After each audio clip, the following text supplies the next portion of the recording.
Can you all hear me? Let me know in the chat. I am having an issue with the browser. And so I'm trying to pinpoint what the issue is and try to fix that. I don't even, I'm assuming you can't see me. I can't see myself on screen. So I'm assuming that you can't. You can hear me, but you don't see me.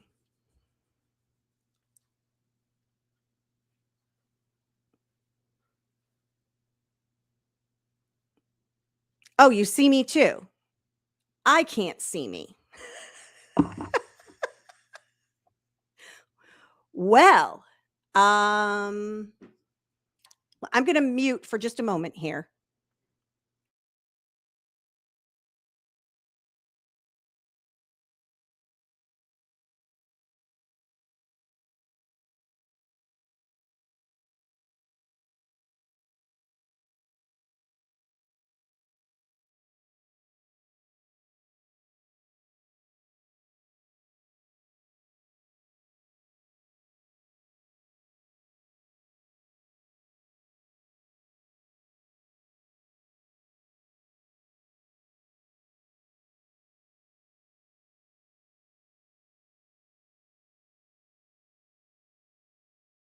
I had my mic muted. Oh my goodness, I am so sorry. StreamYard decided to give us some difficulties today. Let me see if I can get my camera to work. There it is in view. Woo! Well, Heidi ho. Happy Tuesday to you. Oh my goodness, as luck had it, my IT department was right here tonight for all of the craziness. I'm still muted. Oh no, I think you were saying a muted mic is not good. I agree. Okay, let me say hello to everyone. Hello, Katnat Williams. Hello, KS Granny and Disguised Analyst. Hey, Keisha Jones. Okay. Oh, and Melissa is with us again tonight. Thank you so much for joining. So I wanted to point out something new on the screen. I'm trying to make it a little bit easier for you all to get to all of the different media that I have. And so you'll notice in this corner here, there's a QR code that takes you to Linktree. Linktree has all of the links and will continue to have all the links to my social media. Moving forward, when I eventually have merchandise, you'll be able to go there and I'll have my merch store connected. So we will have all the things in one spot for you there. I think that will be easier. I want to thank you all for joining me tonight. Sorry about the little delay. If you're on Replay Crew, please make sure that you hit the like and subscribe and share and notify, do all the tubes of you things. And today, if you watched Brian Walsh, I am so sorry for you because that was as dry as it comes. So not a whole lot to report there for me. And we left off last night. We had just finished the lovely Terry Britt's testimony. So we're going to be moving on tonight to witness number 38 to testify. And something else I wanted to say last night and I forgot. And Ava is with us tonight too. Yes, so many DNA analysts. Oh my goodness gracious. It was redonkulous. I want to make sure everybody is clear and understands. I call Bad Jennifer in this particular trial a heifer, and I tell her to sit her fat butt down and things like that. Please understand, I am not saying something derogatory about her appearance. That's just how I'm referring to her because she's so bleh. Now, I'll tell you, bleh. It's a technical term here on Ms. Demeanor's channel. And she, as well as Mr. Britt, he made me go bleh too. So we're going to get right into it now. I want to go until we finish the remainder of day 7 tonight. So are you ready? I'm ready. I've got to get everything set up again because I thought it was set up and then StreamYard decided to take a vacation. StreamYard went on holiday. All righty. Are we ready? Here we go. Raise your right hand, please. So I swear the testimony about to give is the truth, whole truth, and nothing but the truth, so help you God. Yes, sir. Please seated. State your name first and last, and spell it for the benefit of the court reporter. Anthony Phoenix, ANTHONY, PHOENIX. Proceed. Thank you, Judge. Good morning, Anthony. Morning, how are You've come a you? long way to get here today. Yes, sir. You don't have to give an exact address, but where are you living at? Texas. Living in Texas. What are you doing in Texas? I weld. And you're working quite a bit these days, huh? Yes, sir. About 110 hours a week. 110 hours a week. So you're losing some cash being here with us today, right? A little bit. Ooh, doggy. You have a girlfriend there in Texas too, right? Yes. How's she doing? Good. How old are you? 32. 32 years old. He Things looks going pretty well 12 for to you me. now, right? Yes, sir. Things haven't always gone this well for you. Is that correct? That's correct. You used to live back in Decatur County at some point, right? Yes. Where in Decatur do you live? A few places, but Parsons. In Parsons. When was that? Was it around 2010, 11 in that area? Yes, sir. I didn't move to Texas until 2016, last year. Okay. So before that, were you pretty much a lifelong resident of that area? I'm calling Decatur County with that general area. That in the penitentiary. Tell us Oh, a little my. bit about that. Tell us a little bit about the problems you had in this area. I had a drug problem, and no funds to help me with my drug problem. So crime was a recurring offense. All right. So you had to steal stuff to get money to feed your drug habit. Yes, sir. And did you get arrested sometimes for those things, stealing things and drugs? Yes, sir.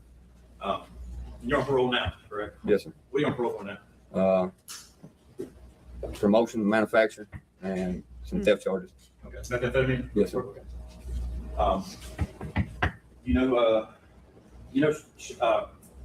always wanted to Shane. Do you know Shane? Yes. Awesome. Yes, sir. Did you know him pretty well? Not too well. You know Dylan? I'm sorry. Not too well, but I knew him. You know Dylan Adams? Yes, sir. Did you know Jason Audrey? Not too well, but I knew him. Did y'all kind of run sort of in the same circles back then? I ran with some people he ran with. We didn't necessarily run together, but All right. Did you know Zach Adams? I did. You see Zach Adams in the courtroom today? I do. Can you point him out and tell us what he's wearing? Gray suit. For the record, are you referring to, well, I guess it's red, not one gray suit. For the record, the defendant. That's not gray, is it? Judge, Your Honor, you don't have to inject know, yourself into Bobo everything. I did. My foster dad taught school with Miss Karen. Did you know Holly Bogan? Or no ever? Yes, not personally, but yes. Do you remember on or about April the 13th, Yes. 2011? You remember when Holly went missing? Yes, sir. Where were you when Holly went missing? I was in jail. What were you thinking when you were in jail when you heard she went missing? Actually, the first word that came out of my mouth was, I wonder where Zach was. You Now, dirty dog. tell us a little bit about what you and Zach used to do back in the day. Get high. We get high. We used to get high and whatever we could do to afford that. You said that you immediately wondered where Zach was when you heard Holly went missing, right? Yes, sir. Do you remember, you got out of jail at some point, right? Yes. When was that, if you remember?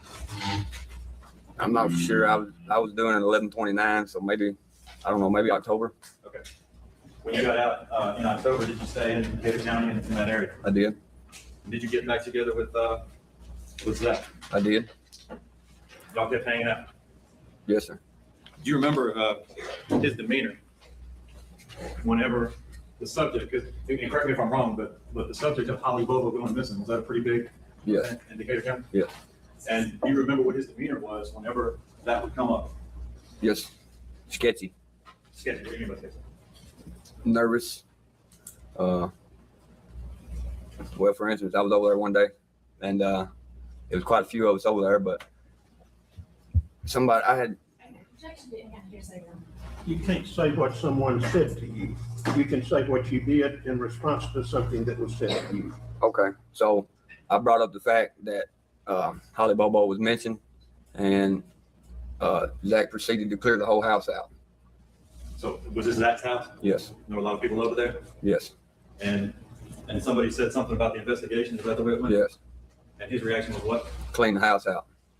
Including yourself? Yes, Now, you've indicated that do you know Karen Bobo, or do you know who she is? You said you know the Bobo family. Do you know specifically who Karen Bobo is? yes, sir. Do you remember another time when you were talking to Zach, did he mention to you something about a meeting with Miss Bobo? Yes. Tell us about that. He mentioned that he had met with Miss Karen and was real concerned whether or not she believed what he told him, and said he gave her a hug and asked did I think that meant that she believed him. And of course, what I told him was, well, how the fuck would I know? I wasn't there. But he was real concerned with his innocence. So he had met with Miss Bobo, and she was trying to sort of investigate the case. Is that your impression? I mean, I don't know why he met with Miss Bobo. But he was concerned that the hug, did he say that they hugged? Yeah, when he left, he hugged her. And he was worried if that had convinced her of his innocence. Yes, Correct? yes. At this time, were you even aware if that meeting had actually taken place, or did you even know? No, I wasn't aware of anything. So Zach just offered that information to you. Right. Now, after that, and you've already indicated that you guys, Zach, you had a drug problem. Right. And y'all would drive around looking basically for money to sort of fuel the drug problem, correct? Correct. Was there a time when you were doing that you can recall after he mentioned Miss Bobo? Yes, sir. The night before I went to jail, we were actually riding around. Whether or not we was looking for something to steal or just keeping our eyes open for something to get, I don't remember. But he made the comment about something along the lines of, let's rape this bitch. And I looked at him. Of course, I was turning the radio up. I was trying to get him to go pick these 4-wheelers up that I had stolen. And I would turn the radio up every time I talked, and he would turn it down. And he made that comment, and I just looked at him. And I said, well, what's this got to do with what we're trying to do right now? And I turned the radio back up. He turned it back down, and just kept talking, and was like, I couldn't have picked a prettier bitch. And right then it kind of clicked to me, and I told him, well, I don't want to hear about it. And he said something in between that, but in the end, he made the comment that it sure was fun. And did that shock you? Did it shock me? No. What's So this he guy said, "Was there getting? any doubt?" Because at this point, you've already indicated he was paranoid whenever something about Holly Bobo would come up, right? Yes. And you've already indicated that he was concerned whether or not he had convinced Miss Bobo Yes. of his innocence, correct? Yes, sir. And then you're driving down the road, and he just comes out, let's rape this bitch, right? And then he says, I couldn't have picked a prettier bitch, correct? Yes. And then he said something else that you don't remember exactly what that was? Nothing. And then he said it was fun. Is there any doubt in your mind, Mr. Phoenix, that he was talking about Holly Bobo No. when he said that? None. Thank you, Mr. Phoenix. No further questions. All right, cross. What on earth? What's he getting out of this? What's he getting out of it?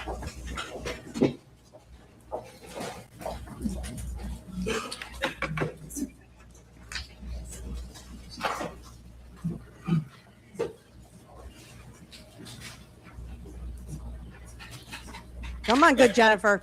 Come on, Mr. girl. Thanks. I'm Jennifer Thompson. I am Mr. Adams' attorney. Okay.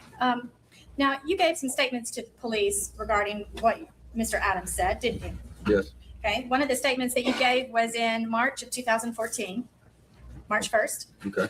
And another statement that you gave was March 5th of 2014. Does that Okay. sound about right? Yes. Okay. Both of those were after Mr. Adams had been arrested. Yes. Matter of fact, at one time, you were fairly good friends with Mr. Adams, weren't you? Yes. Okay. You spent some time at his house, even living at his house, didn't you?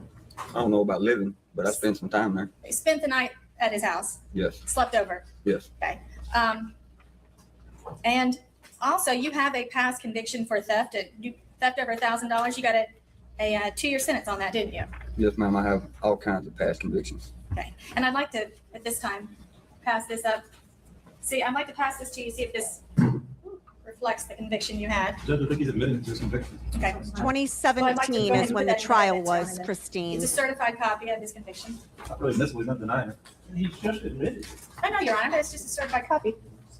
Why For- do you for the need to record. file a certified copy if he's admitted? Well, it's for the record, Your Honor. Just trying to make The it record clearly established that he admitted a theft over $1,000 and 2-year sentence. Plus, he said, I've got all kinds of other convictions.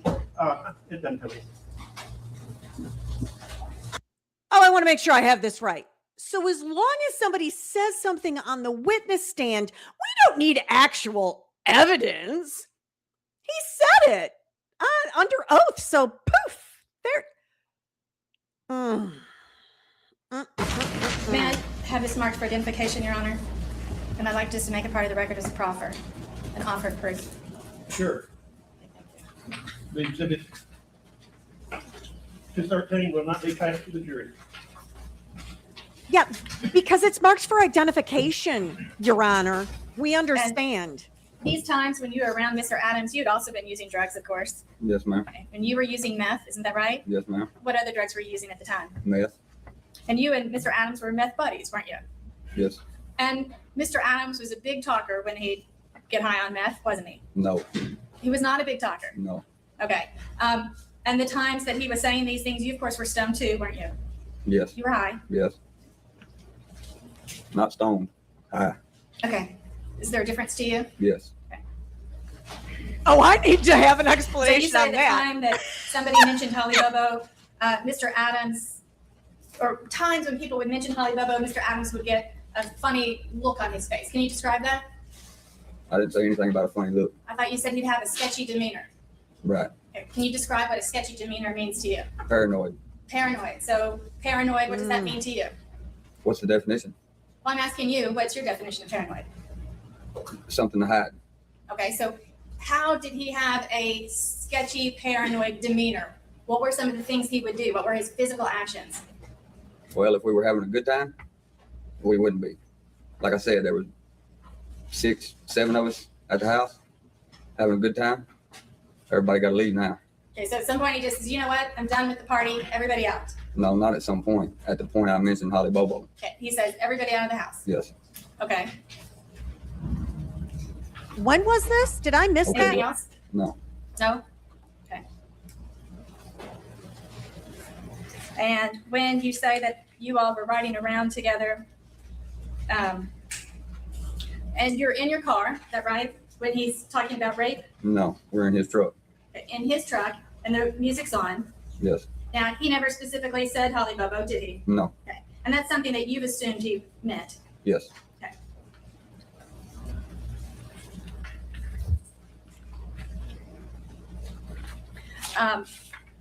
And you know that at some point your name came up in this investigation as you being possibly involved.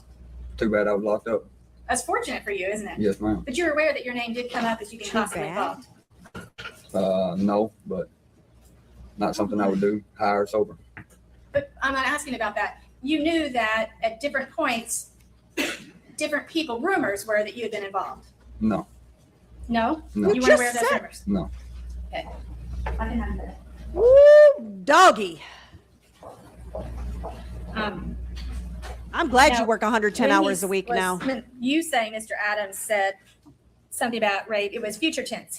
You're saying today, he said, let's rape this bitch. Is that right? Yes. So it was future tense, not past tense. I don't think he understands that good, Jennifer. That's what you want. I don't know. He said, let's rape this bitch. So whether He it was doesn't understand future past or tense and past, future. I I don't don't know. think. Okay.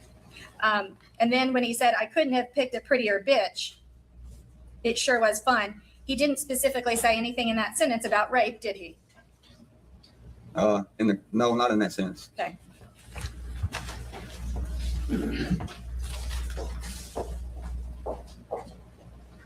No further questions, John. Anything else? Just comes up. Okay. You come up here all the way from Texas to tell the truth today, right? Yes, sir. You told us All- about your background, Yes. but you're doing much better today, right? Yes. Is there any doubt in your mind when you're driving around with this man you've identified as Zach Adams, given the entire context of everything you knew about him, when he said, let's rape this bitch, then he said, I couldn't have picked a prettier bitch, it was fun, that he was talking about the rape and murder of Holly Bobo? No, sir. Nothing further, good.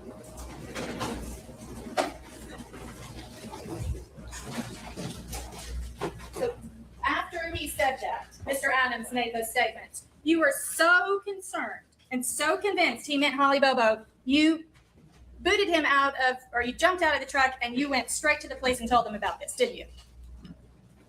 Do you have it on paper that I did? No, I didn't. No further. All right, done. You can step down, please. Why would he answer that way? How You're excused. Carter, stupid. next.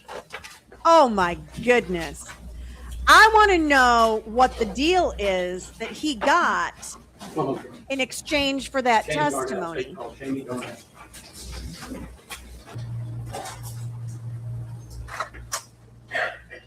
Don't y'all want to know that? Because I sure do. Raise your right hand, please. Tell me swear the testimony you're about to give is the truth, the whole truth, and nothing but the truth. So that's- Oh, Be seated in the chair, state your first and last name and spell it for the record, please. Jamie Darnell, JAMIE DARNELL. Sir, I know you're gonna need to speak into that because you're kind of soft spoken. So speak directly into that microphone, okay? Yes, sir. Mr. Darnell, I'm not gonna ask you where you live, but what area do you live in? North end of the county. North end of Decatur County. Northern Decatur County? Yes, sir. How long have you lived in Northern Decatur County? Pretty much my whole life. You know a man named Zachary Adams? Yes, sir. You see Mr. Adams in the courtroom? Yes, sir. Point him out, please.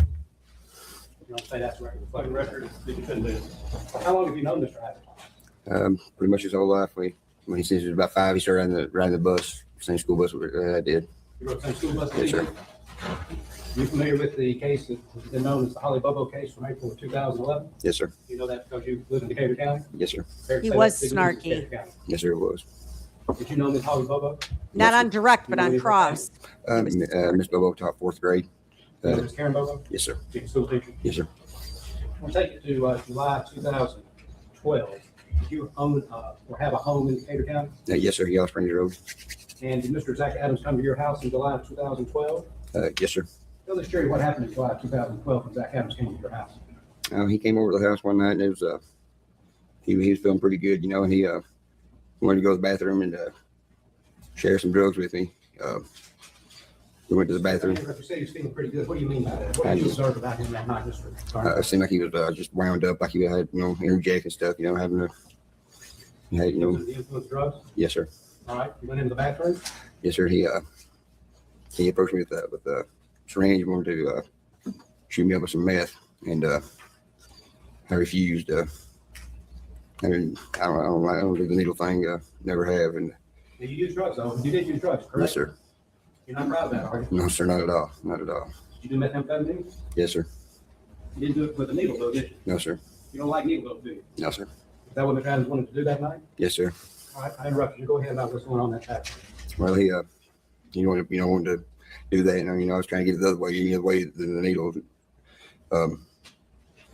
He seemed like he got agitated, kind of upset him a little bit. Mr. Adams got agitated and upset? Yes, sir. Speak up, Mr. Darnell. I'm sorry. Look at the jury. Speaking of that microphone, okay? He actually seemed like he got upset and kind of bothered over it, like like he was offended or something. Did you think he was mad at you because you wouldn't do needle dope with him? Yes, sir. Seemed like it was. Seemed like it was bothering him. He showed me. You needle dope. No, sir. He showed me a knife that he had, and I was kind of like intimidated by it since trying to intimidate me with it. And I asked him to look at it, and I was checking it out, and asked him how much he would take for it. And he told me that if I knew what that knife had done, I'd probably be afraid to hold the knife. And I was like, "Is it involved what I think it is?" And he just smiled and I gave it back to him. What were you talking about? The Holly Bobo case? Yes, sir. How would You did that, anyone know No, that? sir. No, sir. I gave it back immediately. This is bovine He proceeded outside the scatology. bathroom. As he walked out of the bathroom, my girlfriend at the time was sitting on the couch watching TV, facing the open door. It was hot, you know. Open doors at the front door? The front door, yes, sir. Yes, sir. The front door. And I didn't even know I had a pistol with him. He pulled a pistol out and shot it right over top of her head out the front door. I took the gun from him. Mr. Adams shot that gun? Yes, sir. Over the top of the girlfriend's head, out the front door. Yes, sir. I mean, like a foot over top of her head. It was close. Yes. You know he had a gun? No, sir. What happened after he shot the gun over your girlfriend's head out the front door? I kind of pushed the gun down toward the floor and kind of the side door let outside was to his right. So I kind of pushed the gun down and walked in toward the door. and told him, he couldn't be doing that and acting like that around in my house. He couldn't be doing stuff like that. It's scary. Yes, sir. Surprise. Yes, sir. Last witness Mr. was Adams, what was his Anthony emotions saying while Phoenix.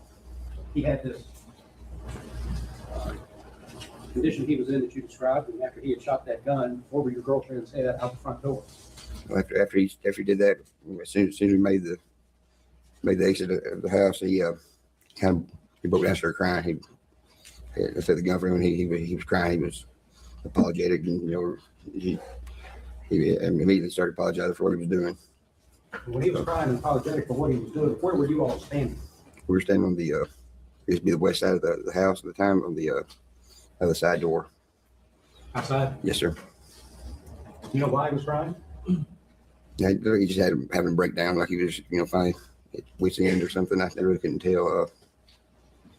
Kind of remorseful, I guess it was, for what you'd done, toward the gunshot and everything. What did you tell him that night after that gunshot about things? I told him that I couldn't have him come back around to the house like that, acting like that. I got my kids coming over and stuff, and I didn't want any kind of trouble. Didn't want stuff like that happening over the house. I tried to handle it with kid gloves the best that I could. He has a reputation of the guy you don't want to make mad at you. So you kind of can't be forceful to running somebody like that off your house. So I kind of pampered it the best I could. I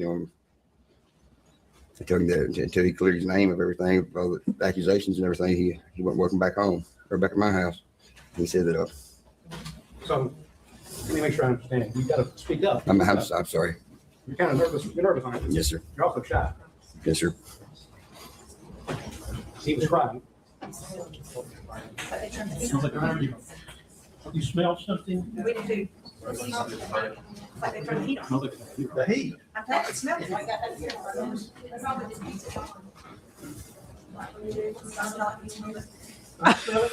What's going on?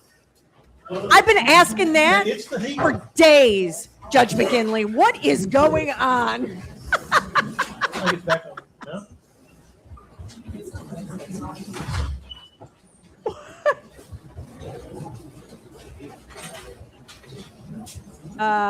Yeah. What's going on?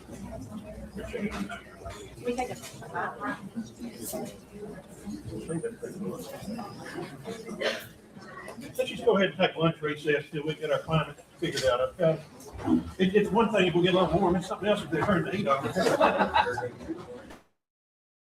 We'll take right in there with that. Oh my goodness gracious. As luck would have it all, I got curious about Anthony Phoenix, and he was arrested in 2019. Another arrest. Charged a man accused of fleeing from officers trying to arrest him. The TBI says Anthony Phoenix led officers on a brief car chase, and officers fired shots at the vehicle.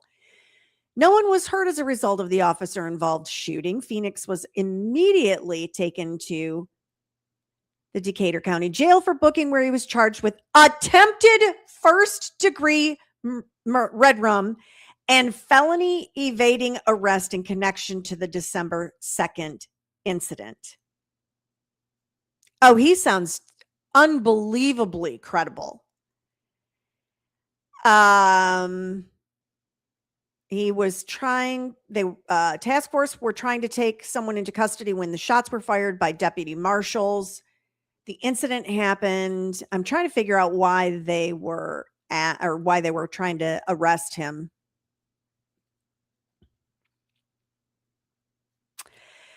Yeah. It doesn't look like he had completely kicked the drug habit after this particular appearance that he had. So, Yeah. wow. Now y'all know that. All righty, let me get us going on to the next section here.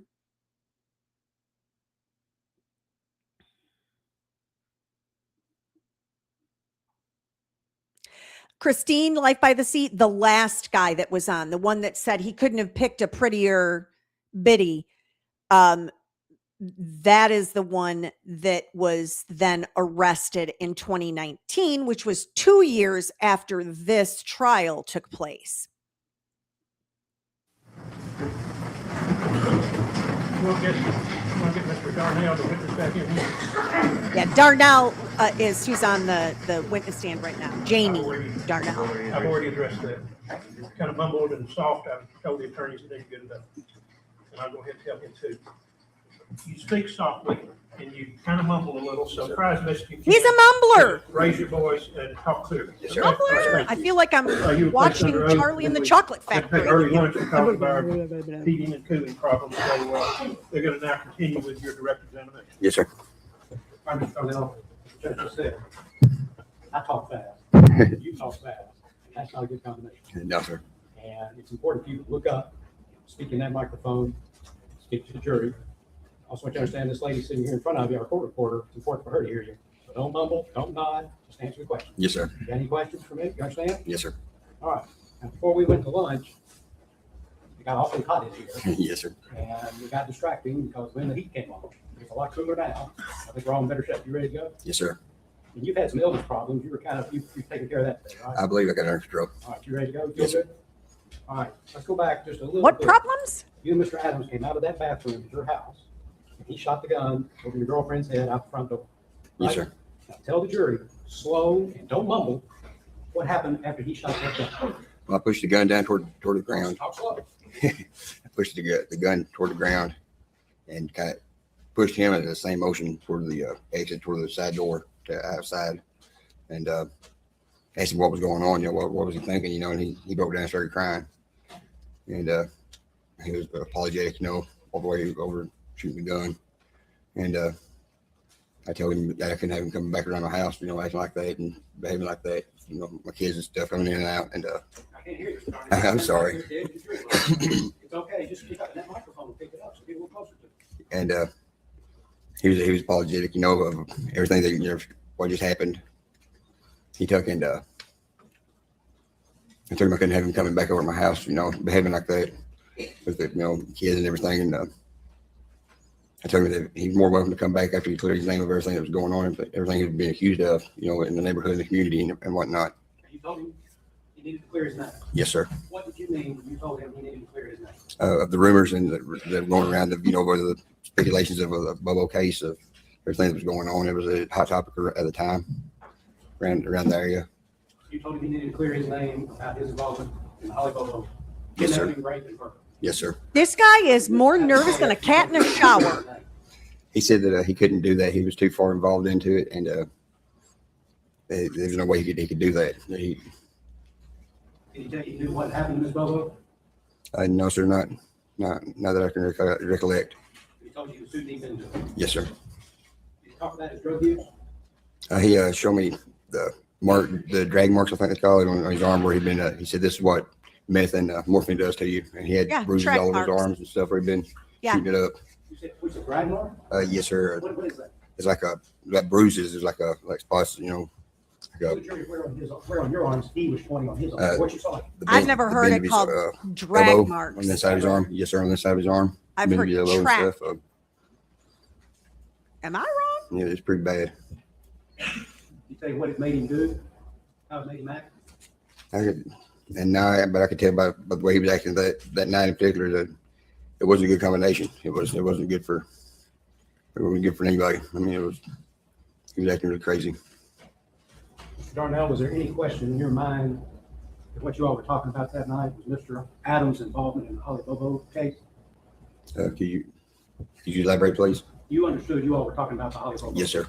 Did you ever have anything to do with Mr. Adams after that night? He wanted you to do needle dope and shot that gun out your house? Not that I can recollect. I think he honored my wish, but not coming back around. Best I can remember, he didn't. If it maybe it's something in the passing, see the gas station or something. But as far as coming back over, I don't think he did. No more socializing? No, sir. Mr. Darnell, you've had a little trouble in the past. Yeah, Law, Ava. right? I mean, Yes, sir. I'm not saying I know all about drugs Yes, because sir. I don't. Misdemeanor convictions Yes, sir. and aggravated burglary was when you were how old? 18, How old are you now? 30, 40, or 40 last Monday. 40? Yes, sir. And that felony was 22 years ago. Yes, sir. That's what you're. That was the first thing I said, Kat, when I saw it. I'm like, those are track marks. He was a heavy drug user. And I didn't even know at that time that he was Mr. Darnell, you remember speaking with a one shooter. of my investigators, or two of my investigators, Amber Treat and Sarah Dunsing, don't you? Yes, ma'am. One of them, the woman over there, Yes, ma'am. and that was at your home, correct? Yes, ma'am. That was June the 26th of this year. Around about, yes, ma'am. And at that time, you remember specifically telling them that you were not testifying solely for, not simply to do the right thing, that you were also interested in the reward, didn't you?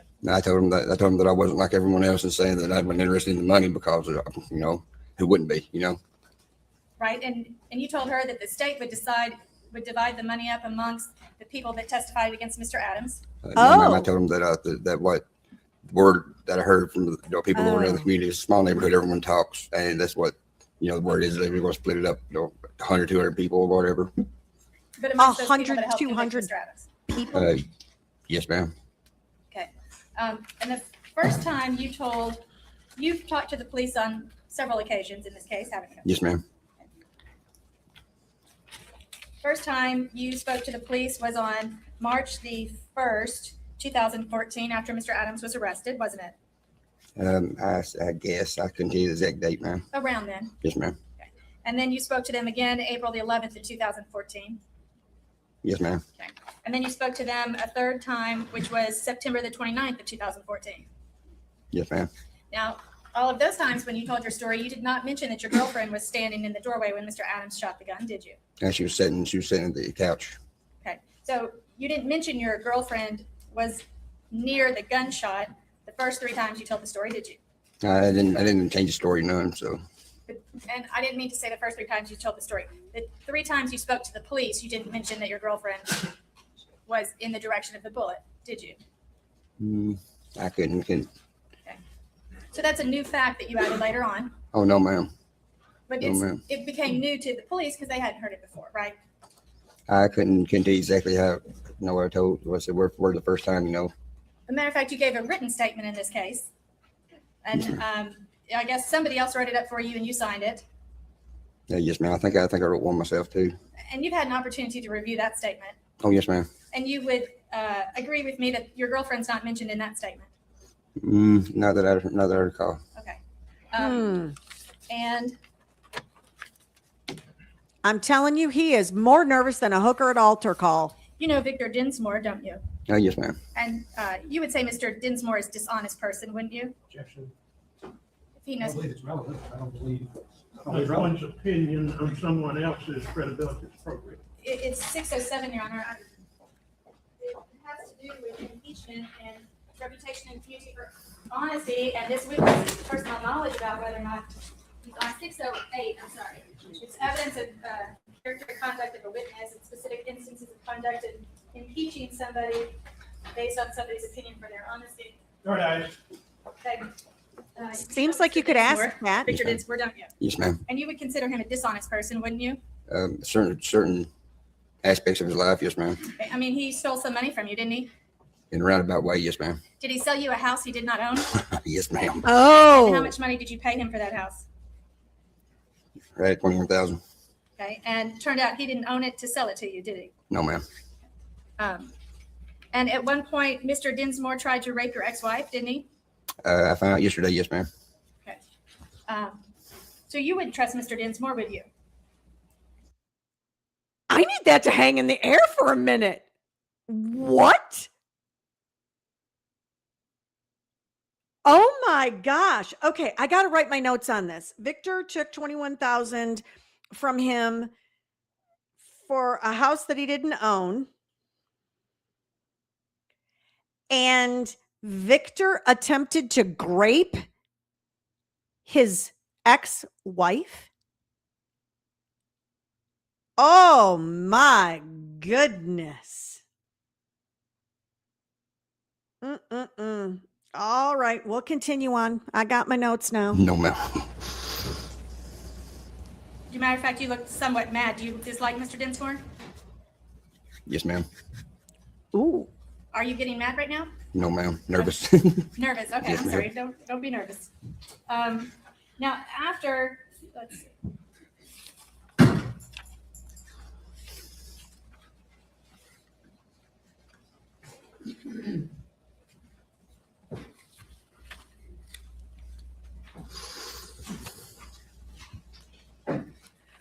Wow. Specifically, when you're saying that you told Zach to clear up his name, you were clear with the investigators that you did not mention the name Holly Bobo to Zach when you told him that, did you? And no, ma'am. That you just said you need to clear up your name and everything that's being said about you, didn't you? And clear your name of what's going on. And Zach simply replied he couldn't clear up his name. He was in too deep. Yes, ma'am. And this is right after he's shot the gun in your house. Is that right? Yes, ma'am. And you would agree with me that he was high at the time he was shooting the gun. Yeah, yes, ma'am. I mean, he'd been using meth and other drugs. Presumably, yes, ma'am. I'm sorry. I think he was. He didn't do that in front of me, so Okay. But he was certainly, strike that. So, and when he responded to you, he did not specifically say Holly Bobo's name, did he? No, ma'am. You assumed that you both knew what you were talking about, didn't you? Yes, ma'am. No further questions. Which could have been anything. You assumed he knew because that was big news in that county. Yes, sir. That's the only topic going around. I mean, that was. And you thought he was involved. Yes, sir. That's why you told him to clear his name. Yes, sir. And he couldn't do it because he was in too deep. Yes, sir. Thank you, Honor. Done. All right, step down, you're free to go. Please don't discuss any testimony given in court. Yes, sir. All right, your next. Carl Stabler.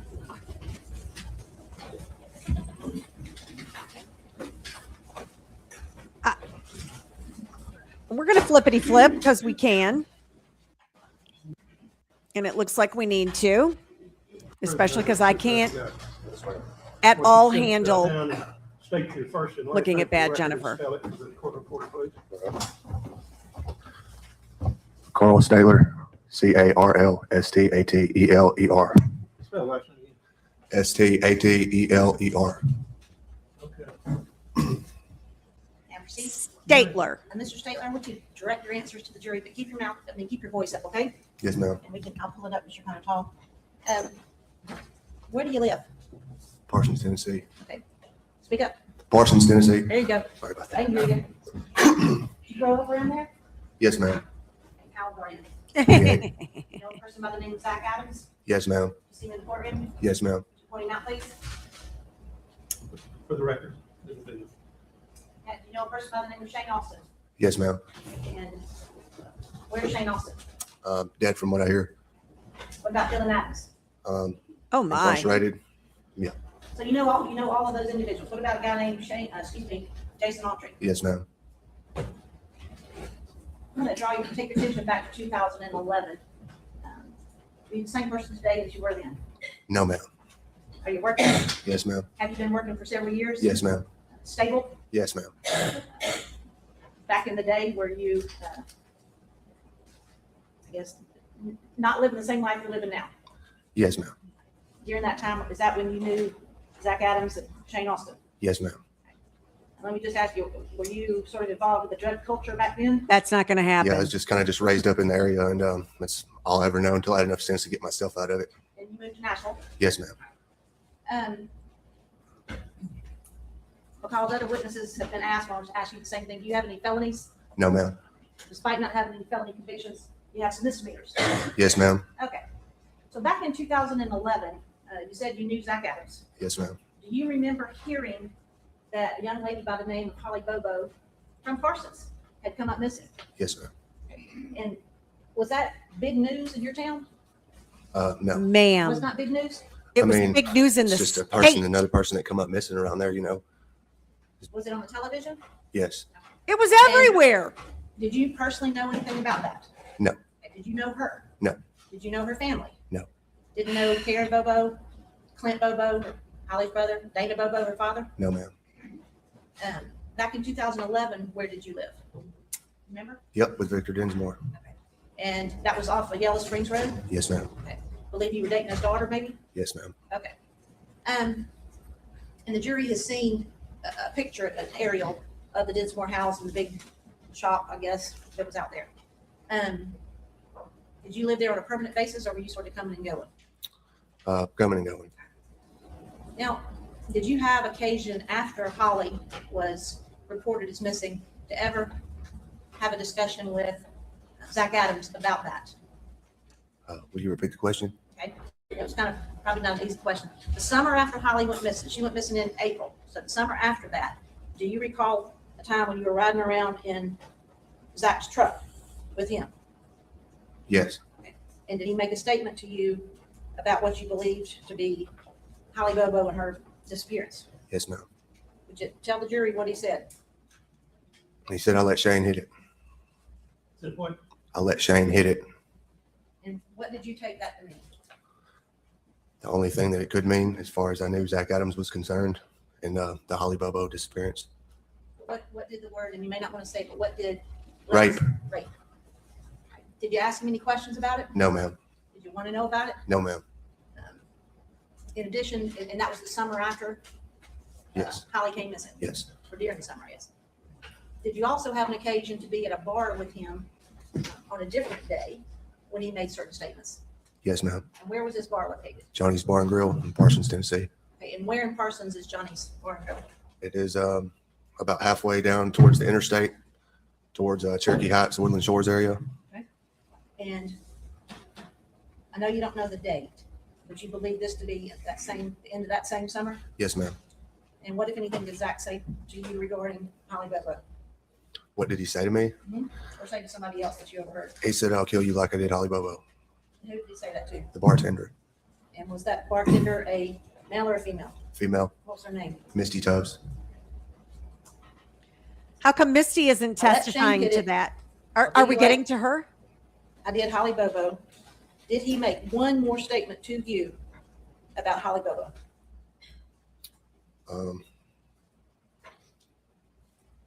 And who was, Yes. and who was responsible? What did he say to you? He said, I did it. Where were you when he said, I did it? Was that also at that same bar? Yes, ma'am.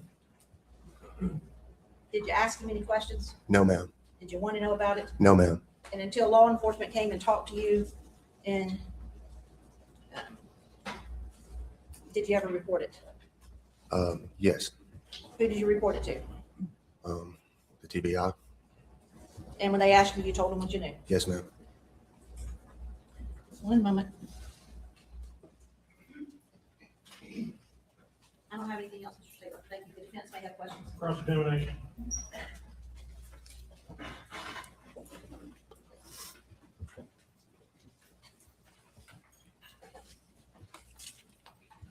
Shame on all these people. They're all wanting money. The first time, That's what this is about. Now that we finally heard from somebody that said, Mr. Statler, the first time the TBI came to talk to you about possible information regarding Zach Adams, you denied knowing anything, didn't you? I don't recall that. The first time they came to interview you, you denied knowing anything about Holly Bobo and who was responsible? I don't recall that.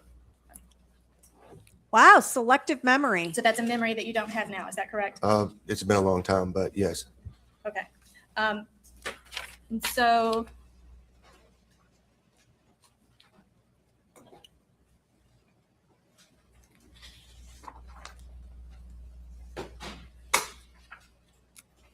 then you say when you were driving around, Mr. Adams said, I let Shane hit it. Yes, ma'am. And you assume what he meant was that he allowed Shane to rape Holly Bobo? Yes, ma'am, I assume. But you didn't ask any follow-up questions. No. And then you heard him say at a bar to Misty Tubbs, I'll do you like I did Holly Bobo? Yes, ma'am.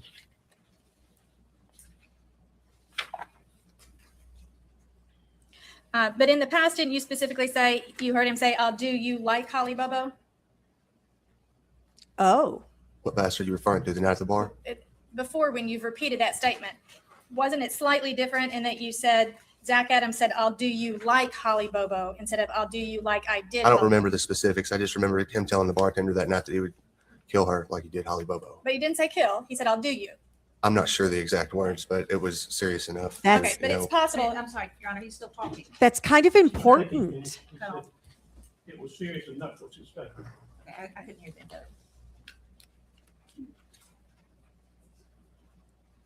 Oh, boy. And then on one more occasion, you heard him say, "I did it," when you were at the same bar. Yes, And you took that to mean that he was confessing that he had killed Holly Bobo. Or was yes, involved. I don't mean to talk over you. I'm sorry. yes. But you didn't ask any follow-up questions No, regarding. ma'am. No further questions.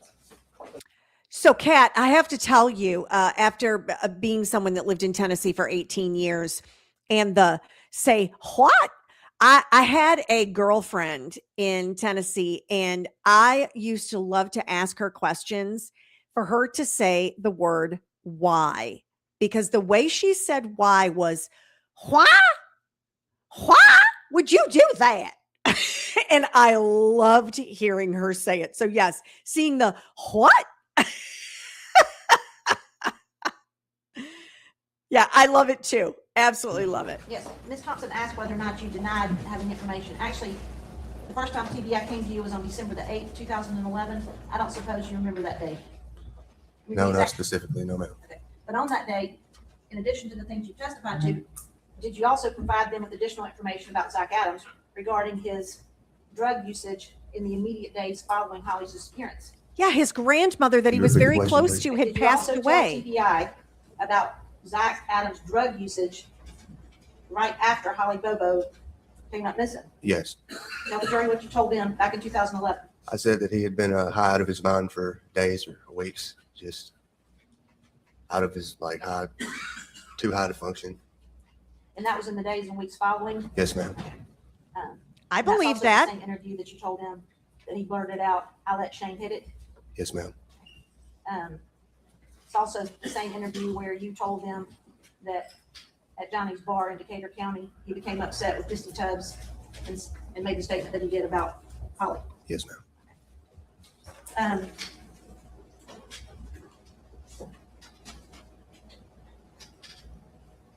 During the time, they talked to you again several years later, and at that time, you indicated that Zach Adams was driving several different cars during that period of time. Is that correct? Yes, ma'am. Did you know him to drive a white Nissan truck? Yes, ma'am. Did you know him to drive occasionally, and that Jason Autry was driving a PT Cruiser, Yes, ma'am. and that Shane Austin was driving a Crown Victoria? Yes, ma'am. Thank you. That's all I have. I think the hit Do it. you remember speaking to? I think the hit it has to do with drugs. I don't think it has to do with what they're all saying. I think he probably said, "Yeah, I let Shane hit it." I think he's talking about drugs. Our investigators, two women that came to talk to you. Yes. And so you specifically told them, you described Zach Adams as being passive aggressive and liked to mess with people's heads, Yes. didn't you? And so just a moment ago, also, you testified that Zach Adams, there was a point at which he was so high, he was using so many drugs that he was unable to really function. Yes. Of And- sound mind. At the time he talked about letting Shane hit it, that was right during the middle of that time when he was so high, he was having a hard time functioning. Yes, ma'am. No further questions. One more to follow up on that. You indicated that, I left this out on purpose the first time, but Ms. Thompson asked about head games. Was he playing head games when he pulled guns on you multiple times? Objection, Your Honor. It's outside the scope. Oh. How was that outside the scope? Let's just leave it. All right, you can be excused, do not discuss your testimony with anyone. Thank you. What just happened?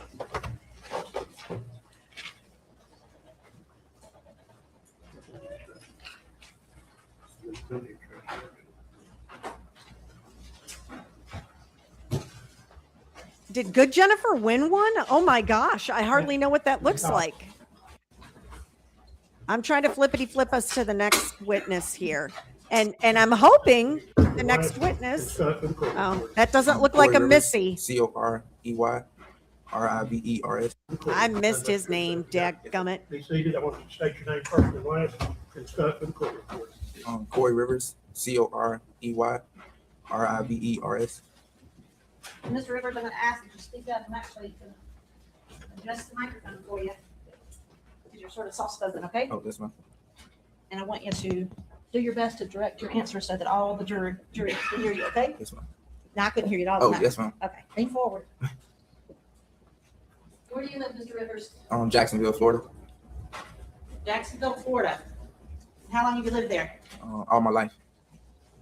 Grew up there, family there? Yes, ma'am. You have a job? Yes, ma'am. How long do you have this job? For about a year. And you drove up here the last couple of days to, at the state's request. Yes, ma'am. I want to draw your attention back to 2016 and ask if you found yourself in Tennessee. Yes, ma'am, I did. How did you come to be in Tennessee in 2016? Me and a couple of my friends were driving up here, and we was actually, I don't know, I think we was heading up north, and we was heading up north, and we got pulled over by Williamson County, and my other friends, they was tired of driving. We had drove from Florida, so I drove, but I didn't have any license, and so my homeboy said, well, you can use my license. So when we got pulled over, I used his license. Come to find out, his was suspended. So Let me stop you here. So you see the blue lights, right? yes, ma'am. And before the police get up to your door, your friend passes you his license. Yes, ma'am. And that's the license you presented, Yes, ma'am. all right? So what happened after that? And then he checks that license and Yeah. finds out that's suspended? Yes, ma'am. So I'm like, oh my God. So I end up, by me being out of state, they told me that I have a bond of $1,000 to, but I would have to still go and turn myself in. So I didn't want to tell the police that, it's not me. I just paid the $1,000 and just got from up here. And I ended up going back down to Florida. And I guess I did a year. I had did a year down there because I was fighting something down there. So I did a year in the county down there. I got out and I had a case up here because they had found out that it wasn't me. So I ended up taking a plea of 60 days and 2 years probation, which is what I'm doing now. So you're on probation now? Yes, ma'am, I am. So the 60 days that you got for using somebody else's identity, Yes, ma'am. where did you do your 60 days? In Franklin, Tennessee, Williamson County. Yes, ma'am. Williamson County is nowhere close to where So this actually- happened. And you were actually incarcerated for your 60 days last year, Yes, ma'am. like April through June? Yes, ma'am.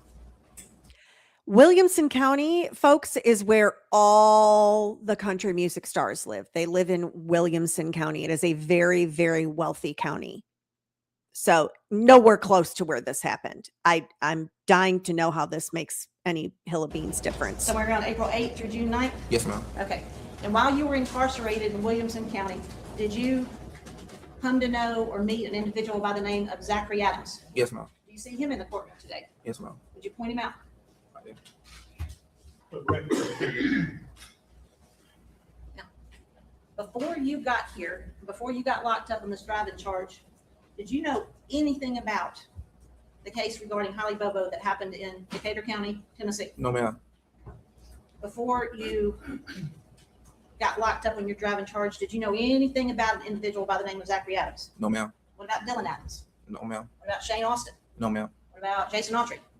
I still don't know who the people are. No, ma'am. The man that you pointed out a minute ago, Zachary Adams, how did you come to know him when you were locked up in Williamson County? We was next door cellmates for 60 days. Now, if you're next door cellmates, does that allow for opportunities for you to talk to one another? Yes, ma'am. How does that work? We can talk through the vent, so we can talk through the door And does that happen a lot? every day. Yes, ma'am. Just prior to your making the appointments of Zachary Adams, how were you spending some of your time of confinement? Doing what? Either working out or reading my Bible or just reading. I'm gonna ask you some questions about reading your Bible. Do you know whether or not Zachary Adams saw you reading your Bible? Yes, ma'am. Did you all actually have a conversation about that? Yes, ma'am. A few times we did. I want you to explain to the jury what he said, what you said, what he said. No, he just used to walk by and he see me reading my Bible and he asked me, about the forgiveness, like, would God ever forgive him? And, we just used to talk on a daily basis. And I was like, yeah, God will forgive you no matter what, human people see you as. God will forgive you if you just be honest, whatever situation you're going through. And we just used to combine in like that. Did he indicate whether or not he was interested? You said as long as you do what? Tell the truth? Yeah, yes, ma'am. Did he indicate to you at all what his intentions were? No, ma'am. Now, was this before or after you knew what he was charged with, or both, before and after? We started talking that night. It's like when I first get in there and the person asks you like, what are you in for? And, you know, first couple of days you shy, don't really say too much. And I gave him a story while I was in there, and he kind of semi told me that while he was in there, but I didn't know it was anything like this. So Did he tell you that he was charged with kidnapping, rape, and murder? yes, ma'am. When you heard that news, well, just tell the jury how that conversation went. What Well, year when I was heard it, I still this? didn't kind of like give him no, I still didn't like stop talking to him because, you know, everybody's been accused of similar situations like that. Should I elaborate on that? Sure, you start. You know, my mom was like that. She was accused of murder when I was 4 years old. I had got molested. At the age of 4, I had to get 36 stitches. So, you know, she came home from work and she seen my stepdad inside of me. So she killed him. And they sentenced my mom to life without parole. So, you know, we're not knowing what defects behind it, but in the system, my This poor young stepdad's sister man. was a police officer. So that's why she got that much time. But she fought for me. I'm the only child. So my mom is out now. She only did 9 years and you can't even tell she went in. So I didn't really like try to pass judgment against him because I'm not knowing the background of why he's accused of that. So I didn't. So you just kept talking to Yeah, I him. just kept talking to him like a normal person. Did he tell you anything about what he was charged with? Did you ask him what happened? Not at first, but I mean, as through day to day, weeks and weeks, we talking when he come out. You're right, Kat. She should have objected because it never should have, none of that should have ever come in. I don't even think that the information about why he was in jail should have come in. It doesn't with anybody else. You were in jail together. Okay. I don't know why we had to go 12 ways around Cattywampus Pass to try to get to this part, but okay. For his hour, I come out for his hour. We talking through when it's, you know, nothing to do. He was elaborating of, you know, I asked him what happened, you know. Okay. And You asked him what happened. yeah, I asked him what happened, and he really didn't go into much detail. He was just like, you know, him and a couple of his friends got drunk, and you know they went. Stop here. Did he say a couple of his friends, or did he say a family member and another guy? He didn't elaborate on that. He just said a couple of his friends that went into the. How about they got read a drunk little and more went there, into the Bad woods with this Jennifer? girl. And you know, one thing led to another, and then he was like, you know, I was there for the worst of it. And I was like, well, did you do it? And he was like, I was there for the worst of it, and he just left it like that. We never really got into detail about that. That's when the subject again got on about the forgiveness, and you know, just be honest, and no matter what the outcome is, at least you right with God, you know. So it just went on like that. So he told you that he and a couple of his friends got drunk and did what? Got in the woods? Yes, ma'am. And then without giving you details, he told you he was there for the worst of it. Yes, ma'am. He didn't go into detail. He didn't tell you what the worst of it was. No, ma'am. When he told you that, did you stop talking to him, or did you continue to, I don't know, try and be his friend, or? I just continued to talk because I didn't know it was, you know, anything as dramatic as this. So I just continued to talk because here I am in the same predicament you is. I'm just not, you know, charged for the same thing. So I try not to judge people by that. Did he tell you what had happened to her body? Yes, ma'am, he did. He told me that the bottom side was found in one part of Tennessee, and then some other pieces was found otherwhere. So I'm sorry, didn't hear that. and other pieces was found other places. That's what he told me. But did he say what had happened to her body before that? It had Where? got chopped up. So it had been chopped up. Specifically, I'm sorry, he's just talking his voice. It had got chopped up. did he tell you that they had found her upper torso? Yes, ma'am. What?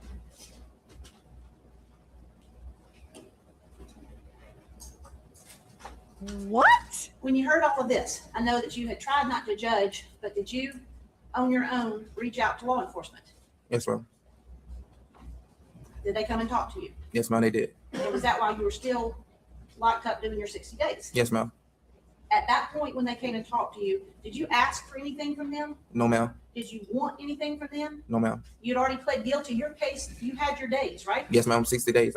Yes, ma'am. Did you share with law enforcement what you told the jury? Yes, ma'am. Mr. Rivers, did he, when it came time for you to get out in June, did Zachary Adams, that you pointed out here, tell you or mention a video? Yeah, he actually I told him, to let me know how, everything turned out. And, and I told him, we prayed and stuff before I left. And I actually left him my Bible because he already had one, but I still left him my Bible so he can pass over to somebody else. And he gave me his number. And he said, man, I'm going to, he said, do you have a Facebook or a YouTube account or Facebook account? And I was like, yeah. And I gave him my, Facebook and stuff information. And he was like, man, I'm going to call you and I'm going to give you something. I was like, all right, I wouldn't really think nothing much. I'm ready to go. My time is up. I'm ready to go home. So I really wasn't thinking nothing of it. So when I did get out, about a week later, he did call, but I never picked up because I never put no money on the phone.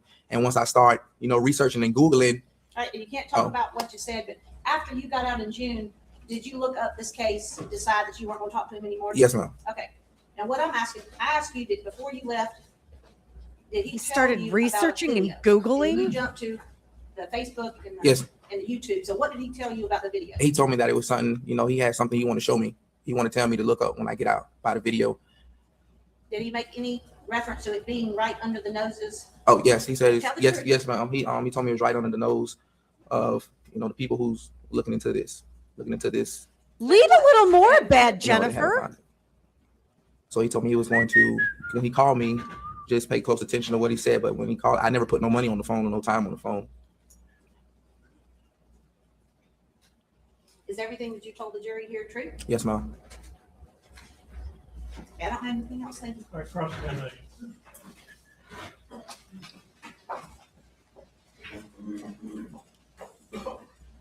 Now, Mr. Rivers, where you were staying in the Williamson County Jail, that's protective custody, isn't it? Yes, ma'am. And as a matter of fact, everybody is locked up 23 hours a day in their cells. That is correct, ma'am. And you were in protective custody because you were a sex offender on the sex offender registry. That is correct, ma'am. Oh, As a matter of fact, you have a felony sex offense for child molestation. That's not correct, ma'am. You're on the sex offender registry for Lewd and lascivious. lewd and lascivious behavior with someone under the age of 16. That's not correct, ma'am. That's not correct? No, ma'am. how does she have all of these people's charges wrong? Is she that bad? So it's an error if the record shows that? On whoever part, it got to be. Yes, ma'am. Okay. And so even when people are let out of jail for their 1 hour a day, everybody in this unit is let out at different times, aren't they? Yes, ma'am. And they can then leave their small 6 by 4 foot cell to go into the main rec room. Isn't that right? Yes, ma'am. What do you mean by small rec room? We're in the dormitory on the top floor. You go into but you can go into the main part of the dorm, like the large rec room is where you go during your 1 hour of release time. If you're on the top floor, you have to kind of like stay on the top floor. If you're on the bottom, you stay on the bottom unless you're using the phone. Otherwise, it's no moving around. Okay, but you get to come out of your cell and you can walk up and down Yes, ma'am. the aisle by the other cells. That's correct, ma'am. And that's the time when you take a shower and you can go down and use the telephone. That's correct, ma'am. And there's one telephone in the main area of the pod, isn't that right? Yes, ma'am. So all the cell doors kind of open out into this common area. If it's your time to come out. Yes, ma'am. Okay, but what I'm saying is all the doors face this opening of the common area, don't they? Yes, ma'am. And there's one television that people watch, isn't that correct? Yes, ma'am. And you actually share that television with another unit? No, ma'am. Control? Well, I guess the downstairs and the upstairs share the television, right? Yes, ma'am. So if you're going to watch television, you actually have to stand in your cell and look out the little bitty window in the door. Not the room I was in. I can sit on my bed and actually watch TV. Yes, ma'am. Okay. But that is the case on similar situations. Okay. And each door has a very small window that looks out, doesn't it? That is correct, ma'am. Kind of a long rectangular window. Yes, ma'am. And so you're only allowed out of your cell 1 hour a day. Yes, ma'am. And you're not free to really have physical contact with anybody else in the cell. No, ma'am. Now you've been in more than one jail over your lifetime, haven't you? Yes, ma'am, I have. Okay. And in jail, would you agree with me that people like to maintain a kind of in general, a tough demeanor so that they are not picked on or bullied by other inmates? That's what I was thinking. You can say that. I mean, it's kind of a survival of the fittest in jail, isn't it? Yes, ma'am.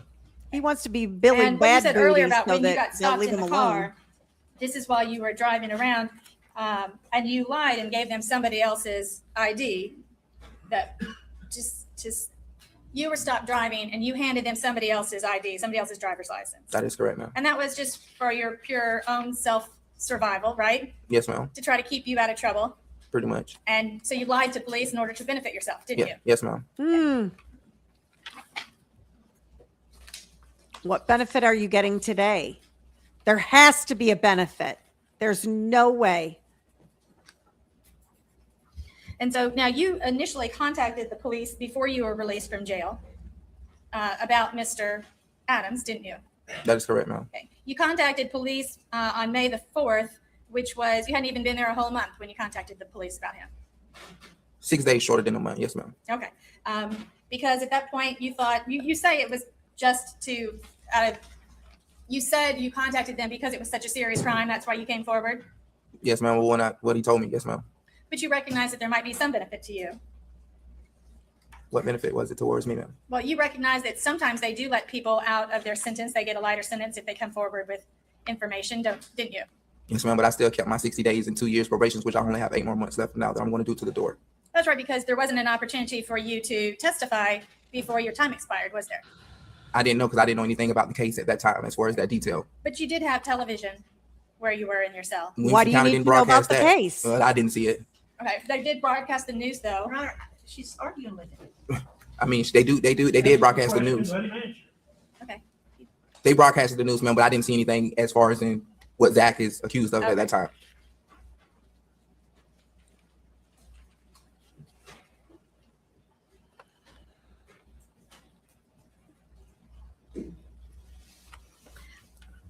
He didn't give you any more details about the crime than what you've said here in front of the jury, did he? No, ma'am.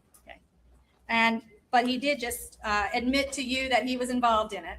Yes, ma'am. A person he had just met, Yes, ma'am. another criminal that's being housed in protective custody along with him. Yes, ma'am. And he also talked to you about religion. Yes, ma'am. So I can tell you in Tennessee, there was absolutely positively no place that you could go and not know about this case. Everybody knew about this case. And yes, Serenity, if it isn't a word, we're making it one. He is very unjudicial. And Serenity, you could also go back to the beginning and watch this. It's not deleted. I can have a minute. What were the charges, Kat, that he caught after this all took place? I was just trying to find it and I can't find anything just by Googling. So.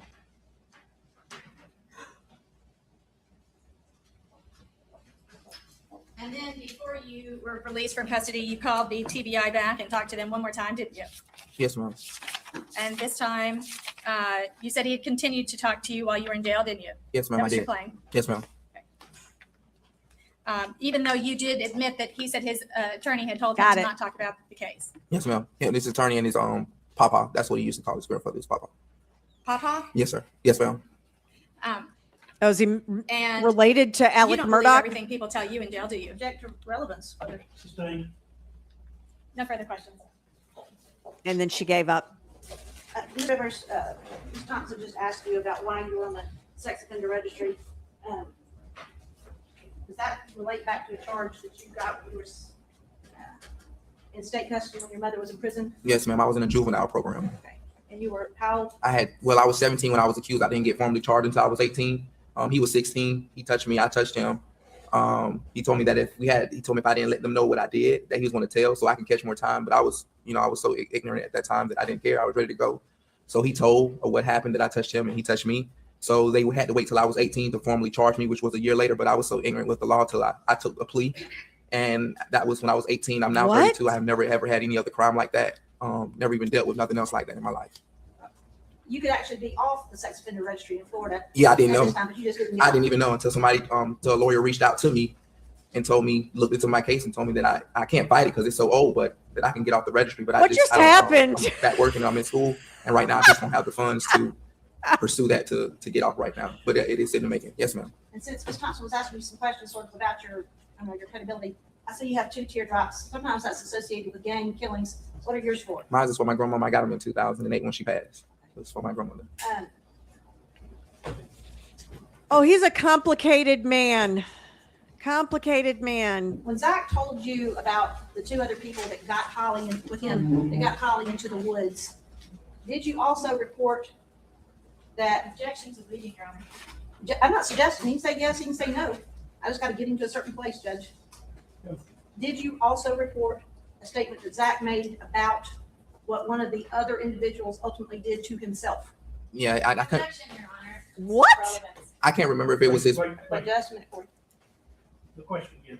Was what, something else Zach told him about one of the individuals involved? All right. I couldn't remember what was it because it's been over a year. I don't remember. I don't recall if it was his brother or his cousin, but he said someone had, committed suicide and killed themselves Because why? because of the situation that they had got into. Did he tell you because he felt so bad? Yes, ma'am. Are those my words or No, are those are my words.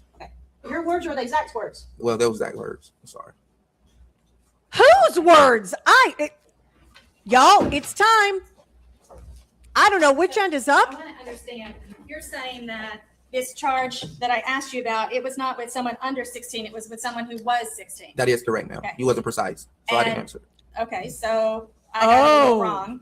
And then you're saying that you were not guilty of it, but they charged you when you were 18 and you went ahead and took a plea to prevent further trouble? I had been in a juvenile program since I was 14 years old. I didn't get out till I was 18. I didn't have my mother at the time. I was raised by the street, so I was ignorant with the law. So they offered me 35 years or versus take 5 years sir. probation with a plea, and I took You it weren't because I ignorant didn't have with no the lawyer law. or anything to represent me, and I didn't know nothing Right. about the law at that time. You did not have a lawyer on a case that serious? A public defender. Okay, but a public Yeah, defender would be. that's a attorney, lawyer. Yes, ma'am. right? Okay. And so what you're saying is you Oh. lied about being guilty in order to get yourself a better benefit. So I wouldn't take 35 years. And you went to court and you lied about being guilty in front of the court. So I wouldn't take 35 years. Okay, just to be clear, thank you. None. Oh my goodness. Please don't discuss your testimony with anyone. Yes, sir. Oh, and this is why cross-examination happens, because this was like a complete 180, this dude. We were all like feeling so bad for him. I know, it was like, what is happening? Say called Sean Cooper. Wow. Oh my. Oh my goodness.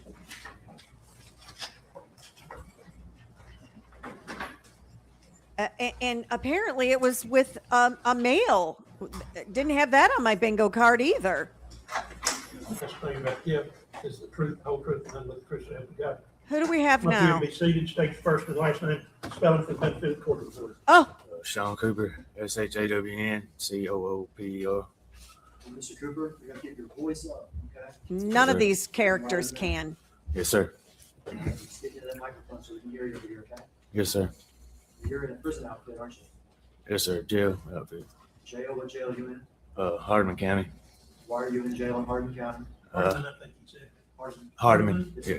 Violation of probation, not paying my fines and not showing up. Not paying your fines and what? Not showing up seared. Not showing up for your meetings? Yes, sir. Is that right?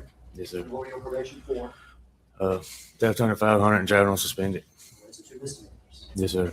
But you do have 2 felonies in your past, is that correct? Yes, sir. Aggravated assault and arson?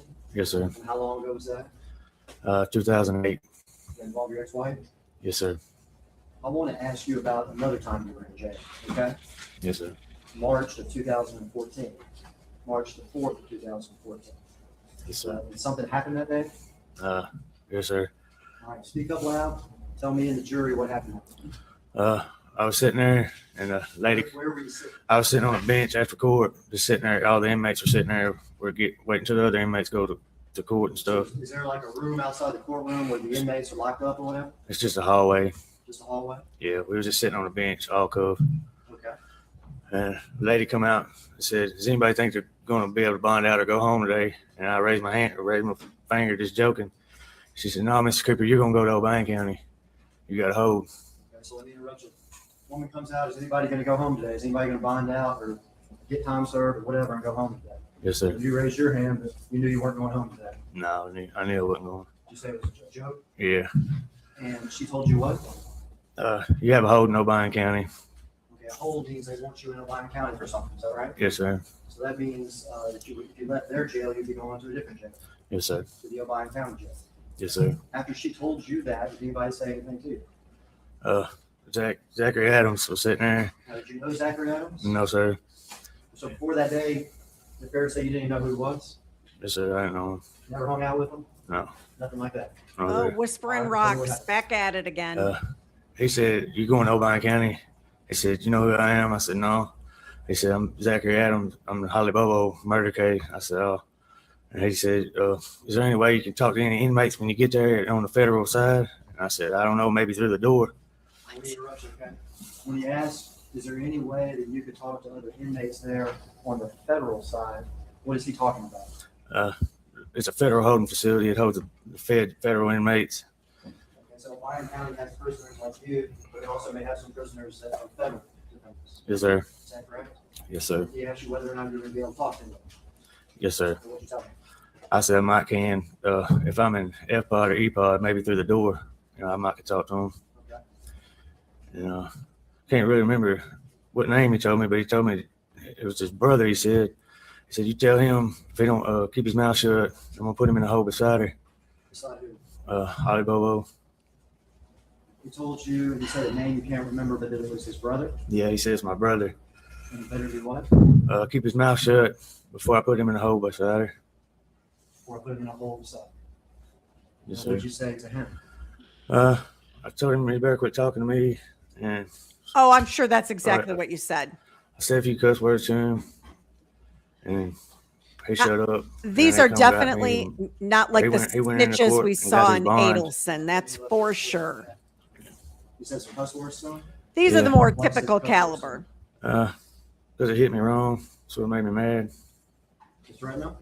I said something to him. I can't remember. I'll Okay. slap you or something. But you're going to slap him or something. Yeah, Is it fair to say you didn't want him talking to you? yeah. Not after that. Do you want to be part of this at all? No. All right, you said he went into court then and came back. What Yeah. happened then? He was walking out. He said something about I got a blah blah blah bond. Just Talking shot. about his bond, Yeah. Blah, Like it was a blah, joke or blah. something. like it was a joke. Yeah. So he had gone into court and whatever happened in court happened in court. And now he has come back and he's made some joke about his bond. Yes, sir. Do you remember the exact words he used? No, something about I got a blah blah blah bond. Like, What's Okay, with the cool. blah, blah, blah stuff? What are we doing? Did you think it was cool? no, I just want to go home.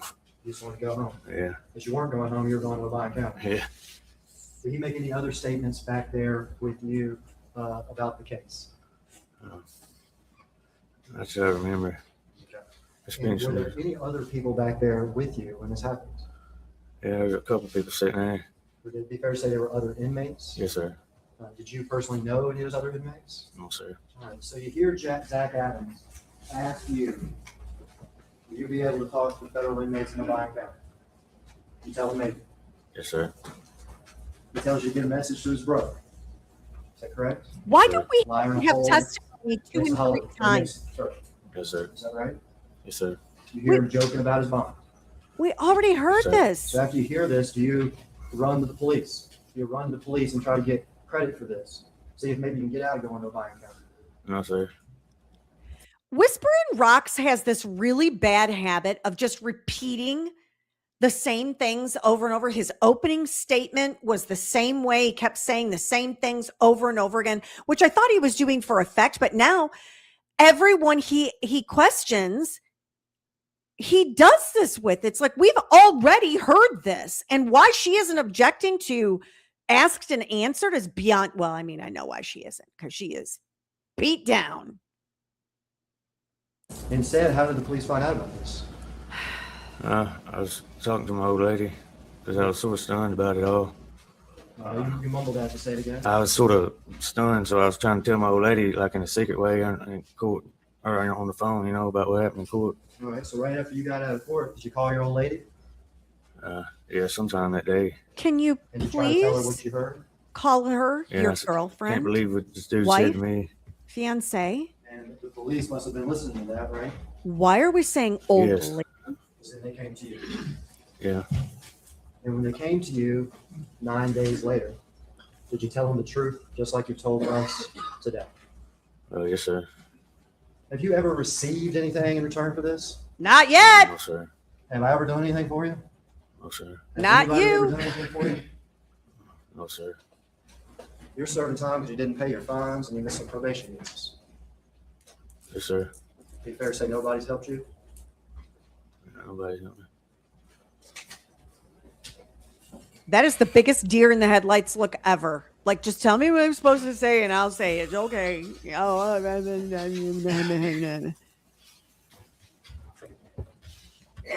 Yeah, right, Serenity, not baby You talked mama. about how you were going to Obion County. Where were you presently when this happened? What county? Hardiman. Chester County. Chester County. Oh, he was in Is that Chester where, County. This conversation took place in the lockup? Yes, sir. You see Mr. Adams in the courtroom today? Yes, sir. To the point where he's seated? For the record, leave it in there. Please. No further questions. Right. This is the biggest dog and pony show I've seen of a trial in a long, long, long time. Mr. Cooper, in fact, you did tell other inmates about what you claim Mr. Adams said, didn't you? Other inmates. Other inmates, yes. I think I asked one if they heard it. I don't know if I told any of them, but I asked the one dude next to me if he heard. I don't remember what he said. It's been years ago. Don't remember But in that. fact, you did tell other people in your cell with you what Mr. Adams had said. You all discussed it, didn't you? I don't remember. So it's possible you did and you just don't remember now? I don't remember. Can you answer it louder? I don't remember. So that's a I remember. memory you don't have at this point. I don't remember that. This happened in Chester County. You went to Obion County. You went to Obion County because you had a failure to appear. Is that right? I don't remember. Your failure to appear in Obion County got dropped, didn't it? I served, I don't know, 10, 15 days there. Well, that was before you had your court date and you had your hearing on it, isn't it? I don't remember about all that. Okay. And matter of fact, at the time all this happened, you were telling people that Zach Adams was bragging about having a $2 million bond. Do you remember telling people that? Yeah, I remember him bragging about that. That's when he come out the courtroom. And do you now remember saying that he was bragging about having a $2 million bond? I remember it, but I don't remember telling nobody that. I remember what he said, though. I'll never forget all of it. All of Do you it? remember at the original time you A said lot. you never mentioned Holly Bobo's name? You quoted Mr. Adams as saying if he didn't shut up, he would put his brother in a hole right beside her. Yeah, because he told me before that he was a Holly Bobo murder case. That's how I knew, you know. She wasn't in a hole. That's Now, a you would agree with problem. me that people in jail talk big, don't they? They try to. They try to. They try to. And you don't believe everything people in jail say to you, do you? Not some stuff. And you've talked big in jail before yourself, haven't you? Not really. I mind my own business, stay to myself. Sir, No further questions. you're a liar. I'm sorry. Let's take a recess. It's right at 2 o'clock. We will resume at 2:15. While the admonition I've given you from the Yeah, Kat. I'd like to see like Alan Jackson take on these We're little talking about twerps. high-speed chase, stealing the truck. What Were are you we ever doing? in the Chester County Jail? Yes, sir. And did Another inmate? conversation or some statements happen around you? Yes, sir. Can you tell me where you were, why you were there, and what happened? I was in Chester County Jail. I was there for accused of stealing a Ford truck and doing a high-speed chase. When you say accused, I think you probably did it. didn't you? That one, no. That one, no. That one, no. All right, but the other ones you have now. Yes, everything else I did, that was one of the first ones that I didn't do. Okay. I did the high-speed chase in it and, fought the officers and everything else that went with it. You just didn't steal the truck. I just didn't steal the truck. All right, tell me what happened. Where were you? What happened? With the theft or the jail or Excuse me, with the jail or, with the jail. yeah. I'd been in jail about a month. I was going up for arraignment. I was kind of late coming into the court area because my lawyer, Chip Sherrod, had come in to see me and he pulled me aside. And I went in, and in Chester County, it's a long hallway with a bench on the side. And a guy named Cooper, who was in the pod with me, was sitting at the front of the bench. And I went up and I sat next to him, and he told me he'd already been inside. And Zach was standing in front of us on the wall. Let me interrupt you. You said Zach and you pointed. Is that the defendant here today? Yes, sir. The record can so reflect. Did you know Zach at that time? No, I'd never seen him before in my life. Never seen him before in your life. Okay, what happened? He was leaning against the wall, and I asked Cooper what happened in his court hearing. He said that he was done in Chester County and he had to go to another jail. And Zach stepped forward and said, "Hey, my brother's in that jail. Will you give him a message for me?" Cooper said, "Yeah." He said, "Tell him if he doesn't keep his fucking mouth shut, I'm going to plant him next to that bitch." And keep his mouth shut, I'm gonna plan him next to that.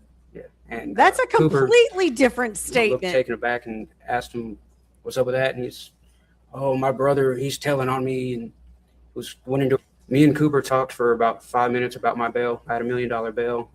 He commented on the bail situation. You say he, who you talking about? Zach, he commented on my bail, said that he'd probably have higher bail, and I told him probably so. I said, considering what you're charged with, I said mine was excessive. And about that time, they called me into the courtroom. And I went in there, had my arraignment. I come back outside, and I went and I sat down at the other end of the bench. I wanted to be away from my co-defendant. And he moved up to the front, so I moved back to the back of the bench. And Zach was pacing around, and he come up, and we talked a little bit about bail situation again, and then he was last. So they called him in, and he was in there for a little while, and he comes back out and comes back, and he's like, "I got $2 million." He said, "I guess you got to kill a On bitch to get that kind of bail around here." cross-examination. I got 2 million. Make sure I get it right. I guess you got to kill a bitch to get that Kind of bail around here. Yeah. And he said, "But I'm not worried." He said, "They don't have no body, they don't have no gun, they don't have no conviction, because they don't have a body and they don't have a gun." Got no body, not no gun. No So conviction. No conviction. Yes, sir. Because no body and no gun. Yes, sir. Had you ever talked to Zach Adams before that day? No, sir. Are- Same form of life. Are y'all buying any of Have you this? been promised anything in return for your testimony? No, sir. You've received nothing at all. Nothing at all. Yet. That's the witness charge. So, Melissa, I'll answer this really quickly. Back in the early 2010s, I guess, for lack of a way to put it, in the rural areas of Tennessee, there was a massive, massive, massive meth issue. And so this is very common what you're seeing here in so many individuals, part of the system, so many of individuals that are addicts or have issues with substances. I think it's not as bad today, but back then, this was a very real and very big problem. Now they're probably chasing all the fentanyl, but back then, meth was very plentiful.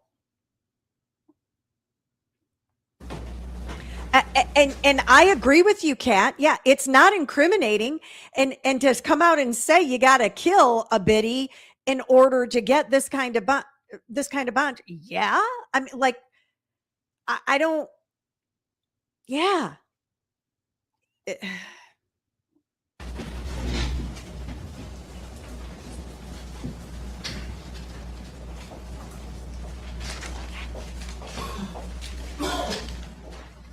Hey, Kelly. Thanks for dropping in. Enjoy your evening. Sorry you're still working. Now, Mr. Adams had recently been arrested on the Holly Bobo case, hadn't he? From what I understood at that time, yeah. And it had been in the news that they'd been searching his house and his property regarding Holly Bobo, wasn't it? Well, I was in the jail, and the only information I had was when I would call home. You know, my mom's from Decatur County, and so she would tell me little bits and pieces of things. Okay. But I only knew secondhand knowledge. So the Chester County Jail has no newspapers, no TV, no source of news at all. So I knew very little about what was going on the outside. But your family did, and they were passing some information on to you. Yes. And in fact, And it was Mr. 3 Adams years was not later. facing a murder charge out of Chester County. He was facing his charge out of Decatur County. Your mother was from Decatur County. Yes, she is. And so you knew that the Holly Bobo murder was out of Decatur County. Yes, and he was, from what we understood, he was being held in Chester County. And did you know at the time he was in protective custody? No, I didn't. He never came to the pod with you all, did he?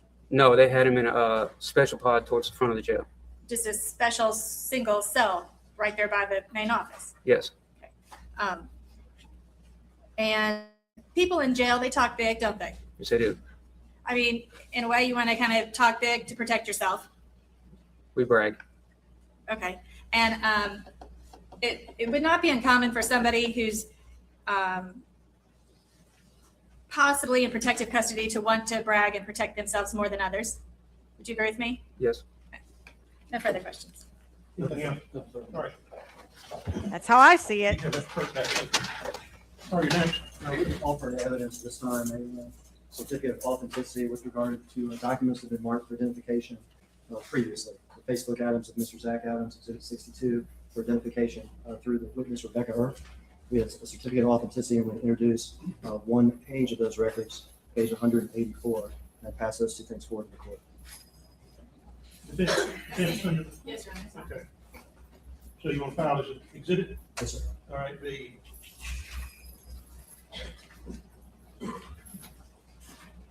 Did 4-3? Yes, sir. Just that. I'm flippity flipping. Authenticity of domestic records and regularly conducted activity.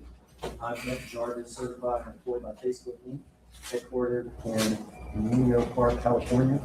I'm a duly authorized custodian of records for Facebook and qualified to certify Facebook's records of regularly conducted activity. I've reviewed the records produced by Facebook in this matter in response to the search warrant received on March 12, 2014. The records include search results, the basic subscriber information, messages, photos, videos, other content, and records for and they give a long account. The records provided are an exact copy of the records that are made and kept by the automated systems of Facebook and of course the regularly conducted activity as a regular practice of Facebook. The records were saved in electronic format after searching Facebook's automated systems in accordance with the legal process. The records were made at or near the time the information was transmitted by the Facebook user. I declare in penalty of perjury the foregoing certification is true and correct to the best of my knowledge. Beth Jarvis, dated May of 2017.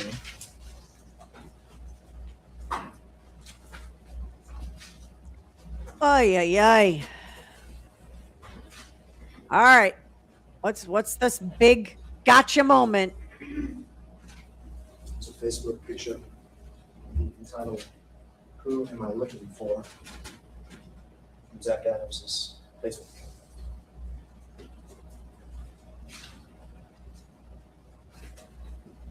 Okay.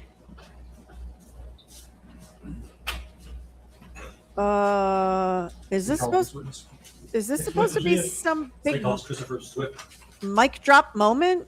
I am not getting that. Machine.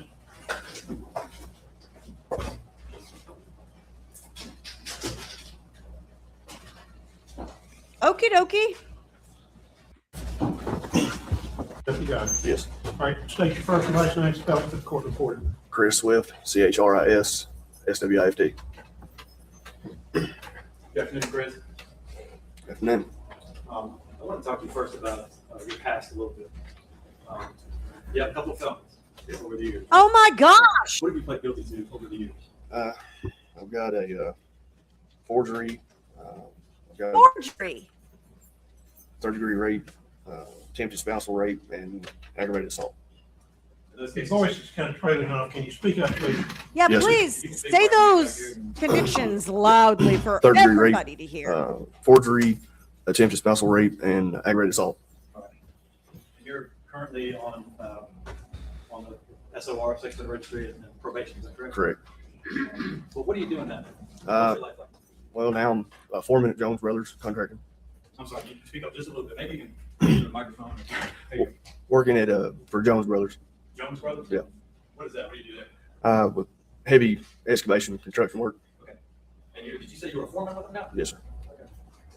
I want to take you back to a couple years ago. This is 2016, right? Were you in jail in 2016? Yes, sir. Oh, another Williams inmate. County. And were you serving some time for that last offense that you had? Yes, sir. Did you at some point meet Zach Adams? Yes, sir. Speak up just a little bit. Yes, sir. Do you see Zach Adams during court? I'm more worried about all of these people that have been There's convicted orange of top. grape. All right, for the record, than I am over the drugs. How did you get to know Zach in the jail? We just got to talking every day and kind of struck up friendship. How did that work? When you say talking every day, are you guys talking like over lunch or is it, how does it work exactly? Now, we was talking on recreation whenever we come out. We were locked down 23 hours a day. You come out, it's solitary confinement. We was out an hour a day. And whenever I'd come out, I'd go down, talk to him. Whenever he'd come out, he'd come over, talk to me. Would you also, I remember you telling me that your particular cell was situated in a spot where he might walk by Yeah, on a regular basis? On the top tier, there was a shower at the very end of the log. My cell was right there in the corner, right beside the shower. Okay. So he had to come by my cell every day. But sometimes when you walk by your cell on his way to the shower, would he stop by and talk to you a little bit? Yes, sir. You, now when you were in jail, and maybe you still are, but you were a religious man, and you prayed frequently, is that right? Yes, sir. I'm bored with all the Did inmates. Mr. Adams notice when you were praying one time? Yes, sir, he did. And did that spark a little conversation? It did. Tell the jury about that. He asked me if I thought that, God would forgive him. And I'd ask him, I said, forgive you for what? And he said, my case. And so what do you mean? And he said, the Holly killing.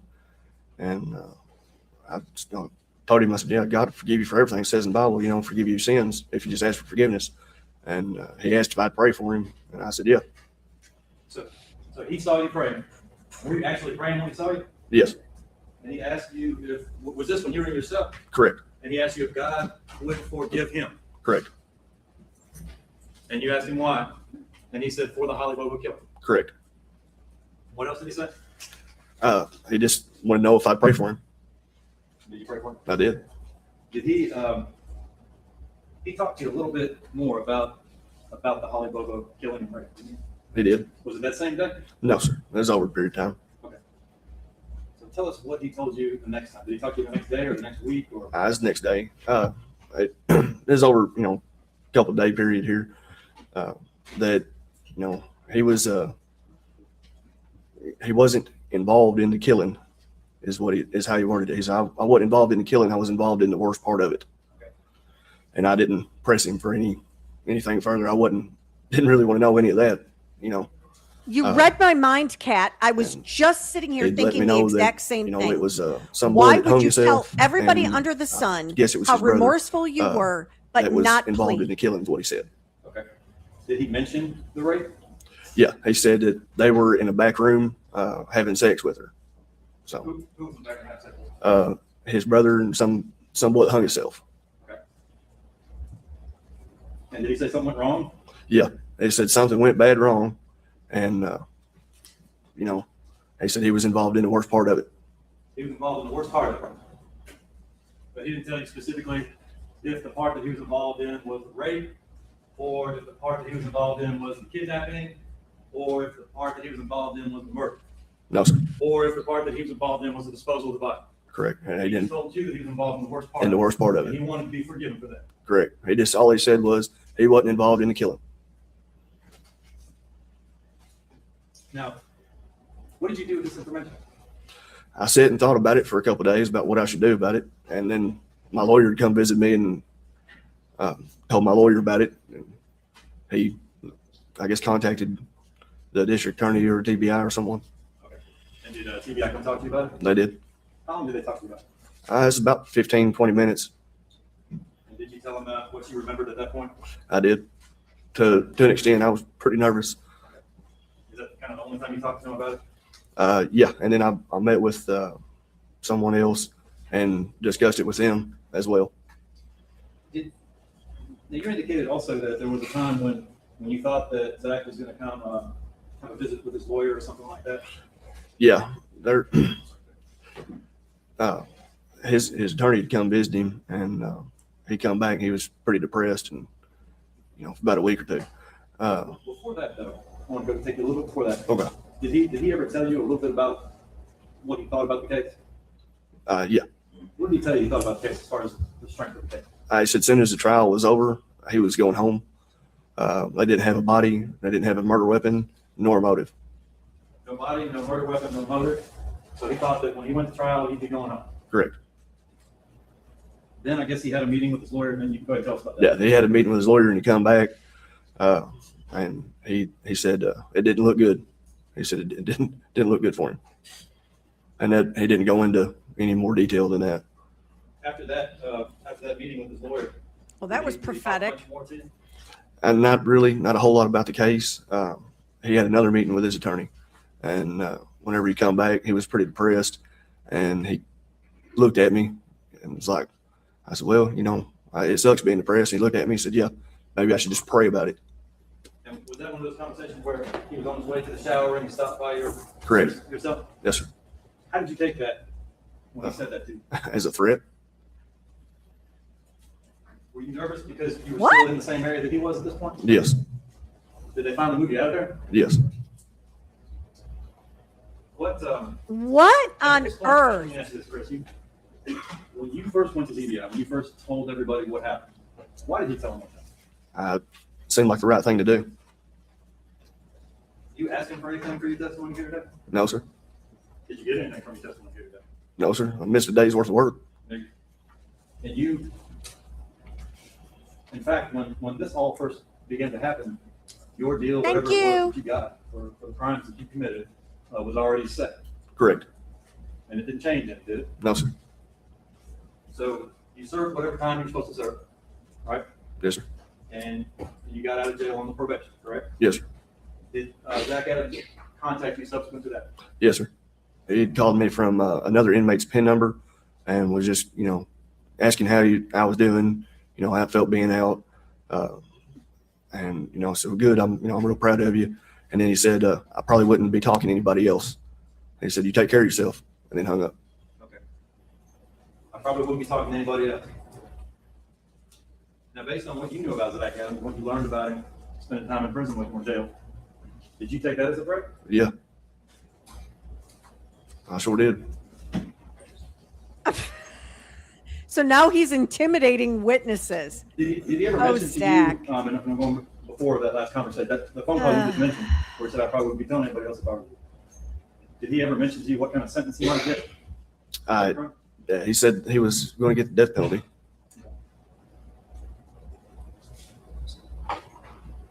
Thank you very much.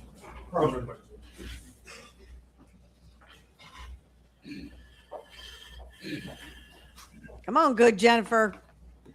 Mr. Swift, I'm Jennifer Thompson. So the first time you spoke with the police, it was on October the 17th, 2016. Is that correct? I believe so, yes. And up until shortly before that time, you said Mr. Adams was going around kind of bragging, saying no body, they don't have a body, and without a body and no motive, they'll never get a conviction. I never said he was bragging about it, no, ma'am. Okay, so he was just telling you, though, that there was no murder weapon, no body, and they wouldn't get a conviction. Right. Okay. And you indicated that it was sometime shortly before you spoke with the police that his attorney came to see him and he got depressed. Yes. Okay. And at that time, he said that he would probably be going to death row. He said he was going to the road, yes. And you have television there in that jail, don't you? A little bit. Okay. But we don't get to pick the channels we watch. You We right. don't. Yeah. There's actually another pod that picks the channels you watch. Isn't that right? I wasn't sure on how all that went. But you remember meeting with my investigators that came to see you. We had two women that came out to talk with you. No one ever came out and talked with me. Okay. Did they talk to you on the telephone? Yes. Okay. But you remember talking with an investigator from the defense team? Yes. I'd returned the call. They left a note on my door and said that they would like for me to call them back. And do you remember telling them that you didn't think that Zach had actually committed the crime I do. and that you didn't think he was capable of it? I remember that. And that was Oh. accurate. That was honest, what you told them, right? Right. From what I was told by him, that he didn't have anything to do with the killing. That's what I told the investigators. And when people are in jail, they do tend to brag a lot, don't they? Some do and some don't. Usually the ones that are bragging, they're just trying to show off. But the ones that are quiet and don't really talk about it a lot, they just talk about it a little. Those are usually ones that you got to watch out for. But that's just a generalization on your part, right? Yes. Can have a minute.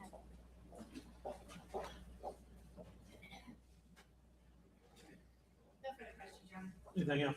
Just a couple of All right. Now, when you talked to their investigator, you told them you didn't think he did it? Correct. What do you mean by that exactly? They asked me about the conversation that was had.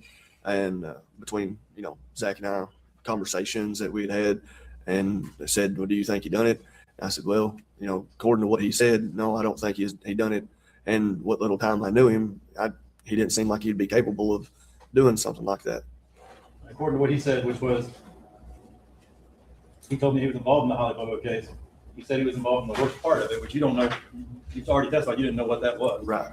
And then he said his brother and the guy that hung himself, you don't know Shane Austin, did you? No, sir. Was involved in a rape, and they had sex with her. He said something went wrong, and he and his brother, the guy that hung himself, killed her, right? Zach didn't say that he and his brother killed her. He just said he had to help his brother. Something went bad wrong. Okay. Yeah. But he knew everything about the case. Yes, I guess. He didn't tell me everything, but I'm assuming he knows, what went on. Okay. But it sounded like was he trying to minimize his involvement when he talked to you? I mean, that's a good possibility, yeah. Okay. And when he told you not to talk to anybody, you still took that as a threat, right? Oh, yeah. So you were concerned enough about him to feel threatened by that conversation after you left the jail, right? Yeah. No, you don't. All right, sit down, you're free to go. Do not discuss your testimony. Oh, you're next. Oops, sorry, that was me. Your Honor, ladies and gentlemen of the jury, on behalf of the state of Tennessee, we rest our case in chief. Okay. When they say we rest our case in chief, that simply means Oh, hallelujah! Did you all hear that? Oh, that deserves a double.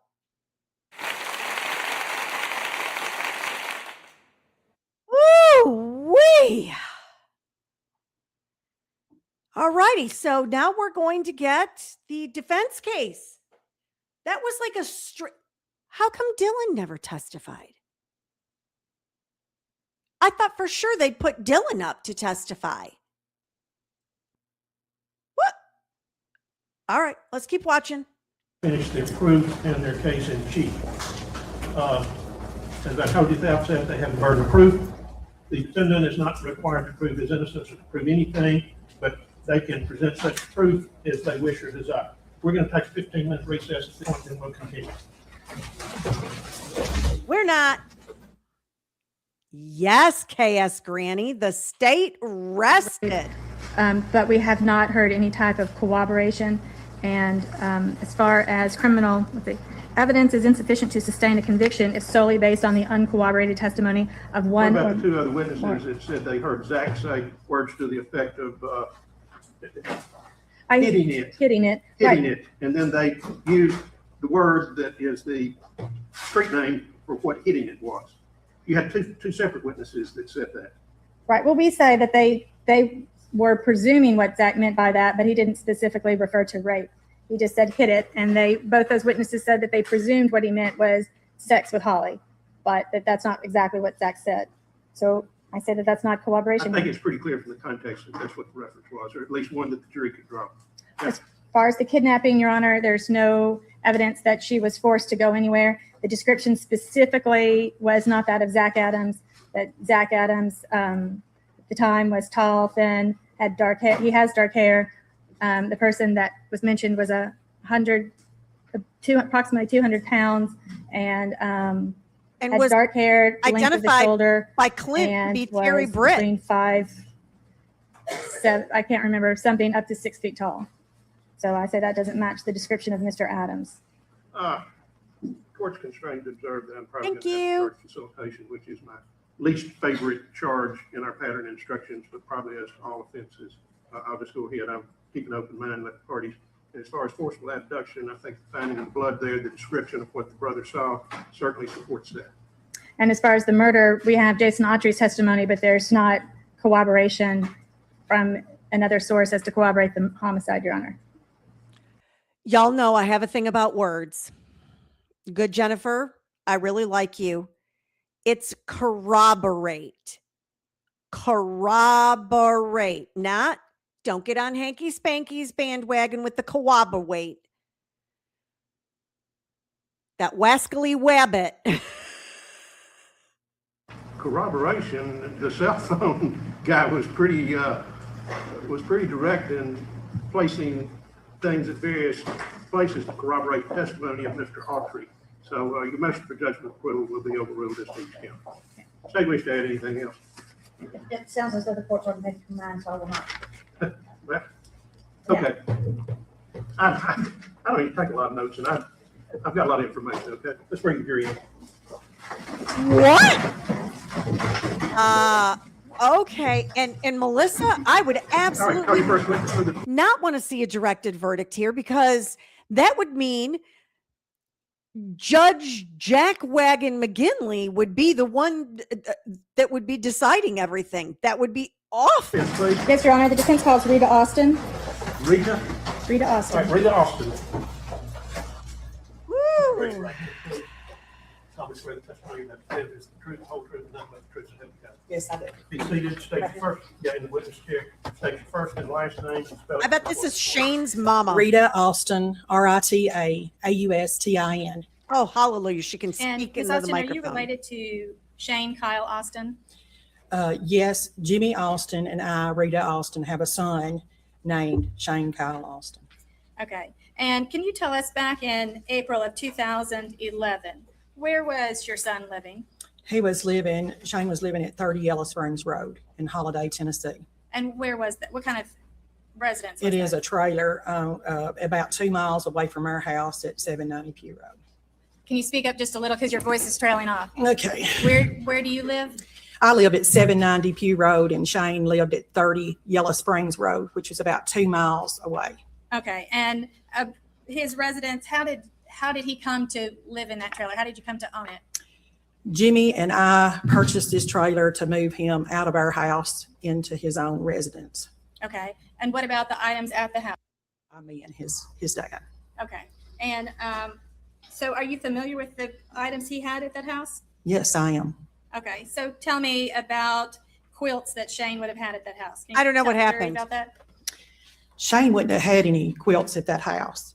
He moved in the last week of March of 2011 in his bedroom at my house at 790 Pew Road. He slept with an air conditioning running pretty much year round. So he did not have a quilt. And, you know, all of my quilts are at home and he got everything from our house.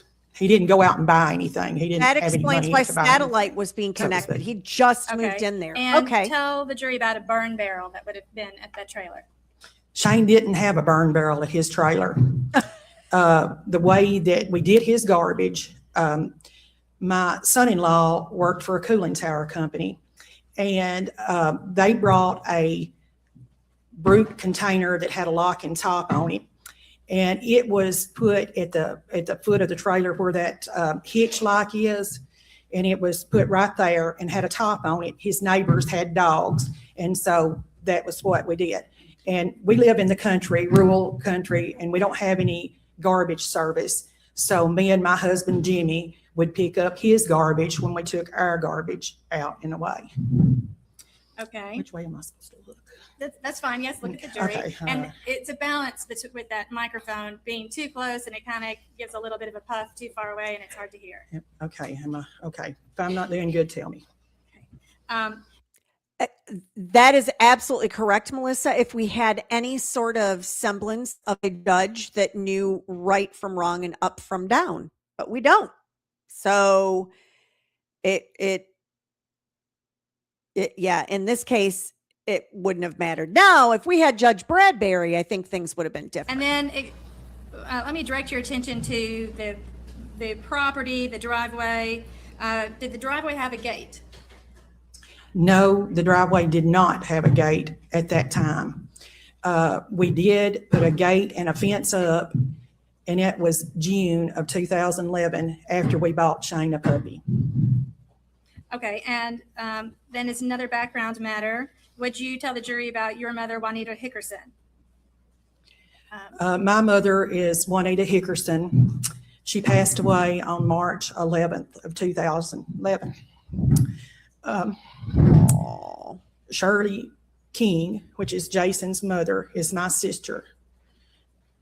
That was our mother, Juanita Hickerson, that passed away March of 2011. And where was her property located? Her property was 820 Yellow Springs Road, which was probably about a mile from Chain's trailer on Yellow Springs Road. If you were going to the interstate, it would be hooking around going toward Bible Hill Road. Okay. Next, I'd like to switch topics and direct you towards Shane's appearance in the spring of 2011. Would you tell the jury what Shane looked like in the spring of 2011? Shane had a motorcycle wreck in 2009, in April of 2009. He had some really bad scars on his face. He wrecked into a tree, and he wasn't wearing a helmet, and he was airlifted to Vanderbilt, and he had a scar kind of like right below the wreck. Actually tore through this area. He had a lot of stitches into this area out to the corner of his mouth. So Can I interrupt you? When you say this area, I know you're pointing, but for the record, will you use words to describe that area? Okay. It was a thick red raised scar, not real well fixed, because it was a accident that really mangled that area up on this part of his face. So most of the time, or pretty much, no, all of the time, he wore a goatee to try to help camouflage this. He was very self-conscious about that scar on his face. And when you were pointing to where the scar was, you're pointing to here. Use a word to describe where here is. Right up above the corner of his mouth, kind of out toward the cheek area. It kind of went down and out to about right here went out toward the cheek and toward the jaw area, just halfway between the cheek and the chin area. And what about his eye? Oh, that was even worse. On this same wreck he had in April of 2009, it crushed his orbital socket. Ooh. And it also crushed this bone right here in the nose area. So his nose was kind of flattened out, and this eye socket, and that also clipped a nerve in his eye. They repaired that the first night when we were at Vanderbilt. They repaired that tear in that tendon. But subsequently, he had 2 more surgeries on this eye, trying to build enough tissue to hold the eye correctly in the socket. But it didn't ever get where it was okay. And what happened is, when you looked at Shane, you'd see a defect.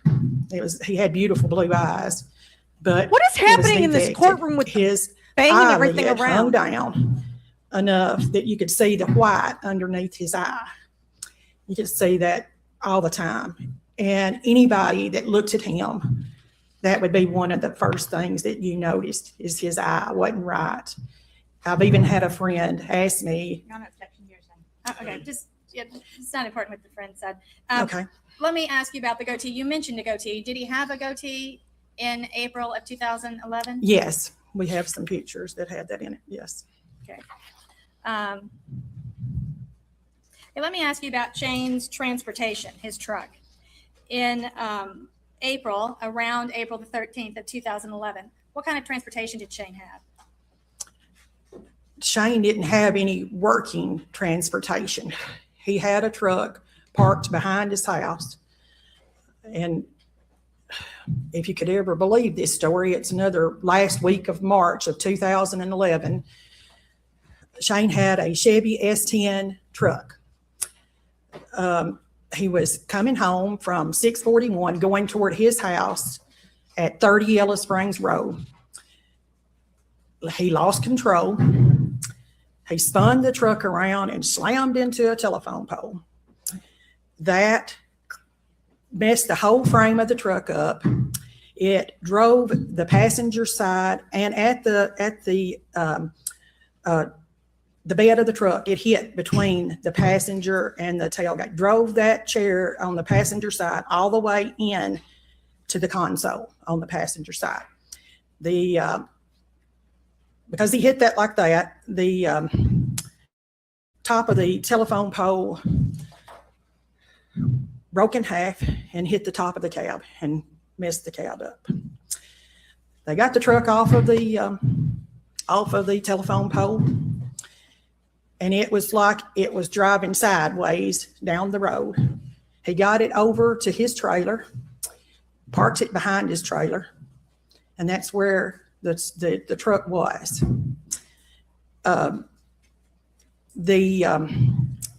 People searching for. Well, let me, Okay. before we get to that, Okay. about the truck. How do you know, though, that since it didn't drive well, but it could move, how do you know that he wasn't driving it at that time? We took the keys away from him. Shane wasn't in a good place, and that truck drove sideways, and it was dangerous for him to get out in that truck that wouldn't drive. That there's So called we dog had a tracking. Set case you were to, and we wondering. took the keys away. And we also had an FBI agent visit us during that time, and I went into the safe in our room and produced that set of keys for him to see. Okay, and so did Shane have access to your house during this time? He never had a keys to my house. He didn't have keys to any of our vehicles. He did not even have a key to the door. Like I Okay. said, people that are not in good places don't have access to, he never, from the time he was 16 years old, we bought vehicles that didn't require major, they just required insurance on them, and all this was Okay, insurance. Okay. I'm going to object as to relevance. Okay. 10 years after. I think it was volunteered, but. I understand. He didn't drive any of our vehicles. Okay. Ms. Austin, listen to the questions, make your response. If you feel you need to explain, you're allowed to do so, but listen to the questions, just respond, okay? Okay. Thank you. Okay, I wanted to ask you about Yellow Springs Church. Don't you be mean to Can this you please nice tell lady. the jury about Yellow Springs United Methodist Church? Where is it located? Yellow Springs Church is on Yellow Springs Road. It's set right in the corner. Pew Road comes up, and Yellow Springs Church is right in the corner of that road. Okay. If you come up the hill, you would be at Yellow Springs Church. One road goes one way. It's in the corner of Pew Okay. Road and Yellow Springs Road. Okay, and did anything in particular take place at Yellow Springs Church on Thursday, April the 14th? Yes, it did. I went to pick up Shane to take him to work at 2:30 in the afternoon on the 14th. And when I started coming up the hill, there were cars everywhere. There were school buses there. And they had set up a command search post for Holly Bobo. Okay. I'd like to move on then to your nephew, Jason Autry. Can you tell me about Jason's paternal grandmother? Yes. His grandmother is Sudie Autry. Say that again. Sudie, S-U-D-I-E, Autry. Okay. She is a sister to Ruby Bobo. Okay. Gary's daddy and Dana Bobo are first cousins. So How would that make him related to Holly Bobo then? third cousins. She'd be a second cousin to Gary and a third cousin to Jason. Okay, and would Jason have known this information? Yes, he No, would. I'm gonna, Yes, he would. I'm gonna object to speculation unless she absolutely knows that he knows. I mean, that's, Okay, well, I absolutely know that he knows. Go, And then girl. have you visited Jason Autry? Yes. Since he's been charged in this case?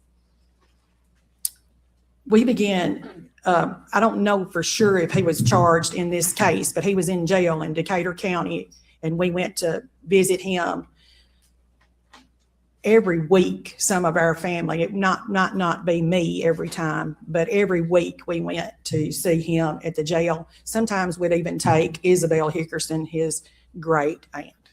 Okay, and then after that, did you continue to see him once he went to Nashville? He got transferred first to Dyersburg, and Jason told us that he didn't think that he would be there very long. And then he got transferred to River Bend, and then we began to visit him at River Bend Prison. And we did, when we got approved for a visit, we went. Okay, and then while there, was there anything in particular that you took note of while you would visit Jason?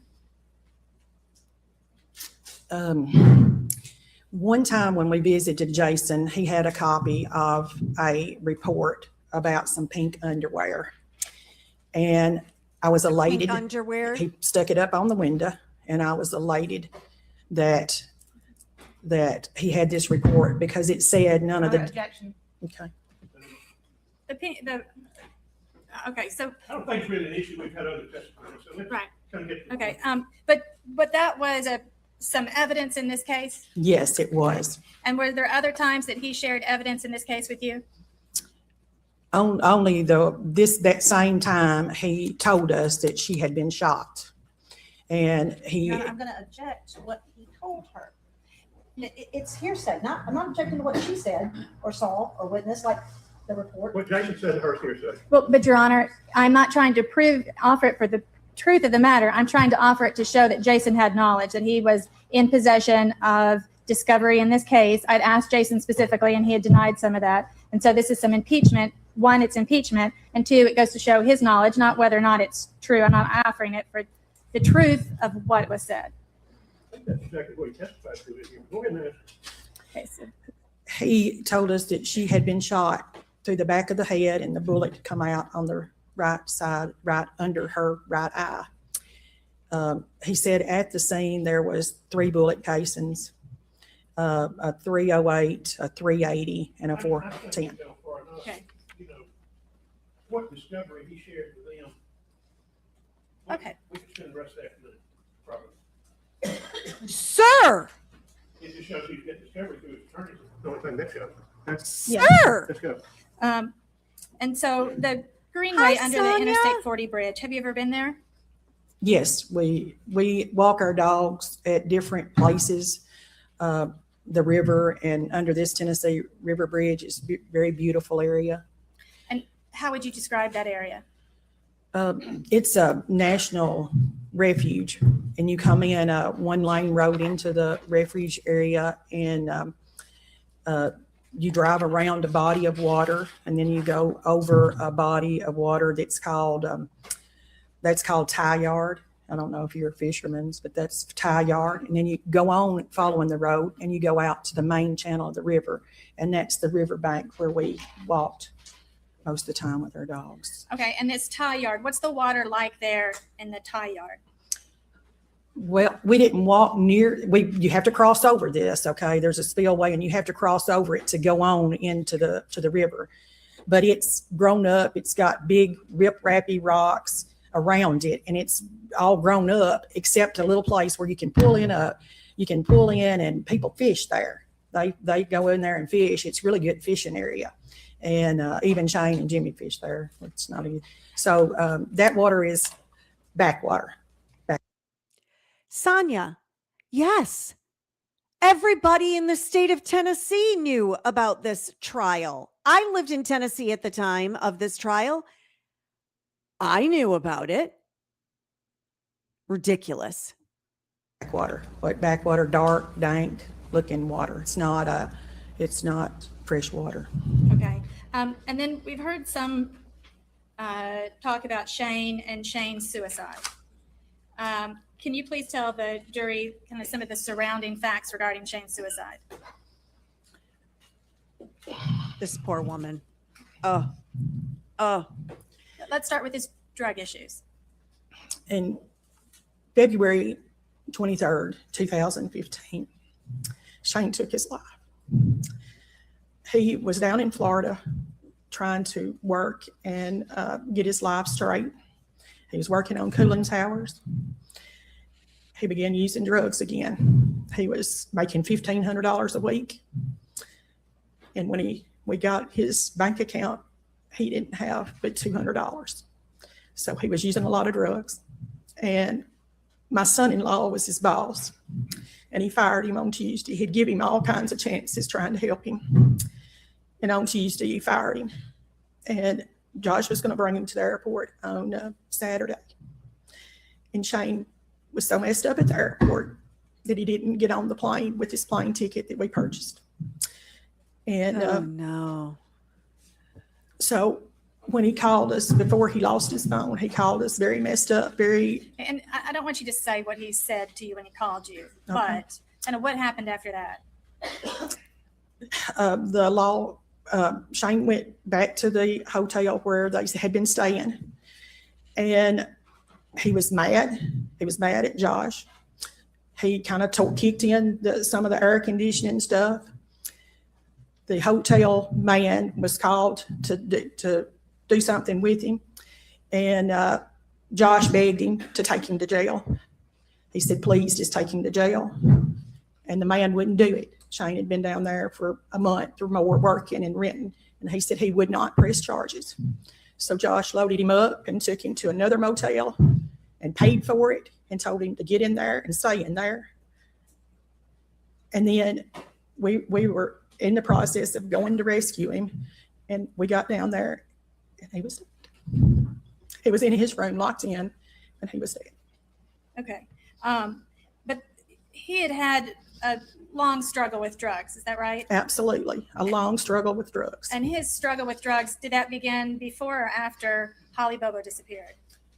No, it didn't begin just when she disappeared. He's had a history since he was 16 years old in high school, on and off. He got clean, and we had 8 good months before he went to work with Josh. And then when he went to work, I said he does really well if you don't have any money, but he went to work with him, and he got a hold of money, and he started right back using again. Okay. Okay. If I could have just one moment. Oh, so tragic. Golly. So does everybody think that he ended his life because of this case, or do we think that there were lots of other things going on in poor Shane Austin's life? This poor woman.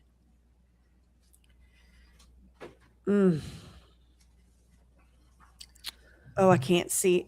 I got a flippity flip. I can't watch her. It's too hard on my soul. Please. I don't have any written reports.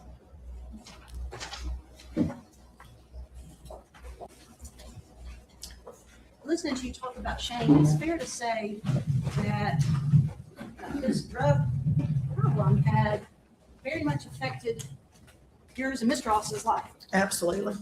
And in fact, you remember after Holly disappeared when Karen and Dana, I surely do. Anthony I surely do. came to your house to Yes. talk about it? We let him in. And you know, by that time, Shane's name was already out there. Yes, it And he was. being a suspect in this. Yes, it was. And you told Karen that you had to buy that trailer and move him into that trailer because of the people and the drugs that he was bringing into your house. Exactly. And that's not the way you raised him. No.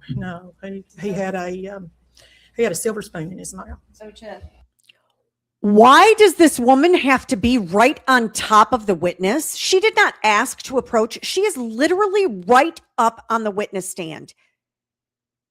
I'm getting angry about her because you all know how I feel about Bad Jennifer. If she is mean to this lady, y'all, I'll have a rant. to get that element, those people that you didn't approve of and those drugs out of your house, you bought that trailer. Well, I'm going to go ahead and clarify that. I didn't speak about his friends that did drugs. I said we had to get Shane out of our house and get the drugs out of our house. So you weren't worried about the people he was hanging around with? And really, he didn't bring those people to my house. Okay, well, that's what carries me into my next one. And Okay. you said he doesn't have a burn barrel. It sounded like he have access to a burn barrel. But you have to agree with me that Shane kept You need to back off just a little. Okay, sure. Shane kept things from you and your husband. He kept things, but we went over there to get his garbage, just like we did ours. And So that's a yes with an explanation. Yes, he kept things from you, but yes, you believe you would have seen a burn barrel. I know I would have seen a burn barrel. You would have seen that burn barrel if the burn barrel had been in the front yard of the trailer. I would have seen the burn barrel. Would you have seen the meth in his house? I saw it at my house, so sure I would have. I mean, Would you have seen him cooking it? no, he didn't cook it to my knowledge in my house. So if he did cook it, that's something he didn't do in front of you. That is right. He did not cook meth in front of me. You know that he was hanging out with Zachary Adams, right? Yes, I do. You know that he was hanging out with Zachary Adams' brother. Yes, I do. In fact, he was particularly close to Dylan Adams. I think he liked Dylan Adams, yes. And when all this happened and Shane's name got out there, you and your husband took measures to try and help him, right? As any parent would. Absolutely. We got concerned about this. I mean, your son was a suspect in the kidnapping. Absolutely. Yeah, he was a suspect, sure. Your son was a suspect in the kidnapping, the rape, and the murder of Holly Bobo. Now, when we first was acknowledged, it wasn't rape and murder. It was in her kidnapping. We knew it from the time that his name was associated with the kidnapping. Now, this rape and murder stuff came later, but we was well aware that his name was. And I'm not trying to trick you.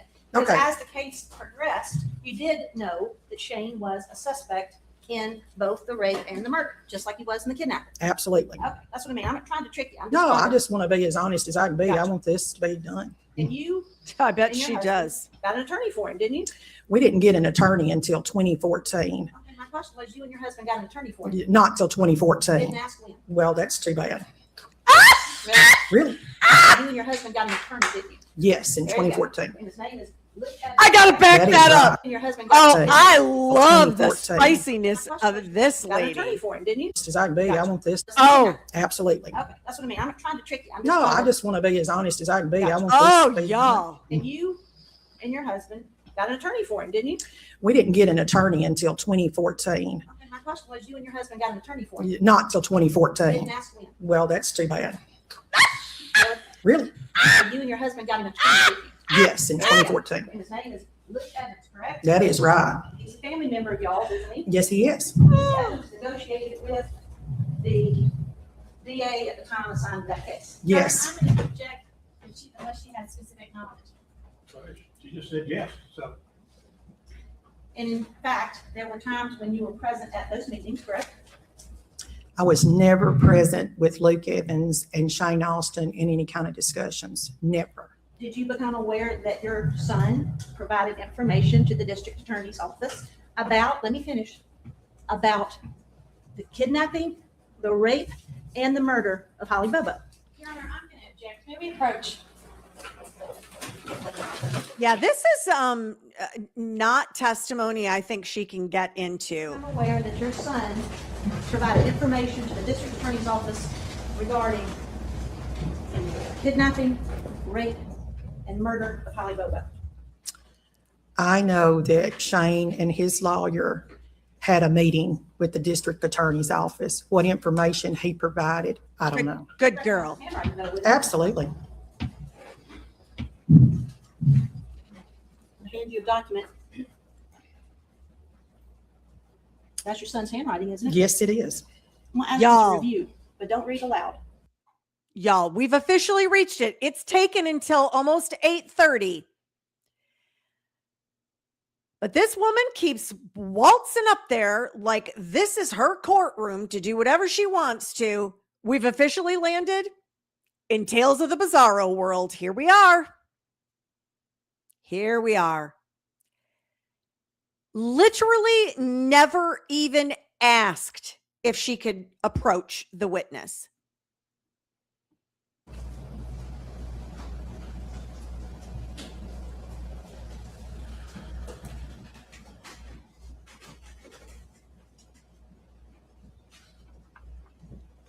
It's Shane's writing, is it? Yes, it is.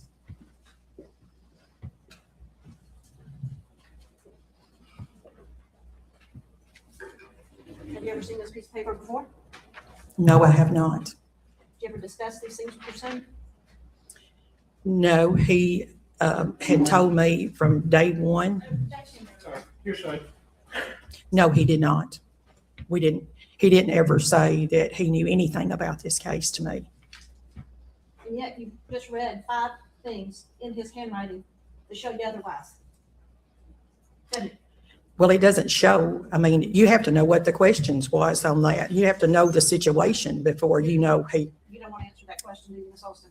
Well, why don't you clarify where that was at and how he said he knew these things? Is that what you're saying, that he knew these things? It's his handwriting, isn't it? Did it say he knew those So things? my Your question, Honor, I question is confusing. That document is hearsay, so let's move on. His writing, right? Absolutely. At the time of Shane's death, you very honestly told the jury that he was in a bad place. Right. That's not the first time he's been in a bad place, though. No, it was not. And you said that it had been off and on since he was 16. That's right. Would you agree with me that Holly abduction and rape and murder Back away. haunted him? No, Let her answer the question. no, I would not say it did because he vehemently said he knew nothing about it and he knew nothing about that. That's why we didn't hire a lawyer till 2014. He says he's innocent of all this, and I believe that. woman. And so Oh. that's what he told you. That's right. And yet I just shared with you a document in his handwriting, not gonna get into what's in it, but you see something different, don't you?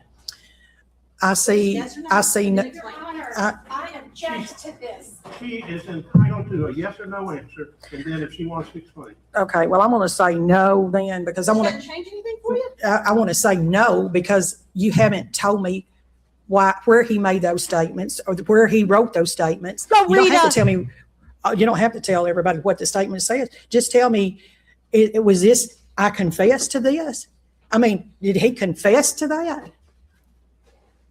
I mean, you have to tell me the contents of what's on that paper. Not the content, so to speak, but the situation involved with those statements. May I please see the document that District Attorney was, She has it, Judge. well, I don't know specifically. It was recited in Decatur County one Yes. time, that's what I'm thinking. It And is. it's hearsay at this point. She has it. She has it. Ma'am, y'all know we've For the watched record, enough Your Honor, we trials. actually got it from defense counsel, Shane Austin, at that time, so I have it. You all know we've watched enough trials that it is a courtesy that you take it. If you're in Massachusetts, then you take it to your brother or your sister and you share what the evidence is that you are referring to. This heifer here, she wants to just kind of slide stuff in, but I am loving me some Rita Austin. Girl, you're my spirit animal. I love her. She does not back down. I love it. Those are facts not in evidence, Your Honor. She's arguing facts not in evidence. I'm not arguing about what's written. Let's get on with this. He is the laziest judge. You Let's remember get on after with Holly this. Disappeared, that the searches and whatnot were all up and down that road. Right? Yes, I do. Most people's property that lived all around there, people were going through it, right? Yes. Including Shane's, the property surrounding Shane's trailer. Now, I know that the searchers were on every road around us. So yes, I would say yes. I know that Shane's property was specifically searched on the 17th of April with a dog team present.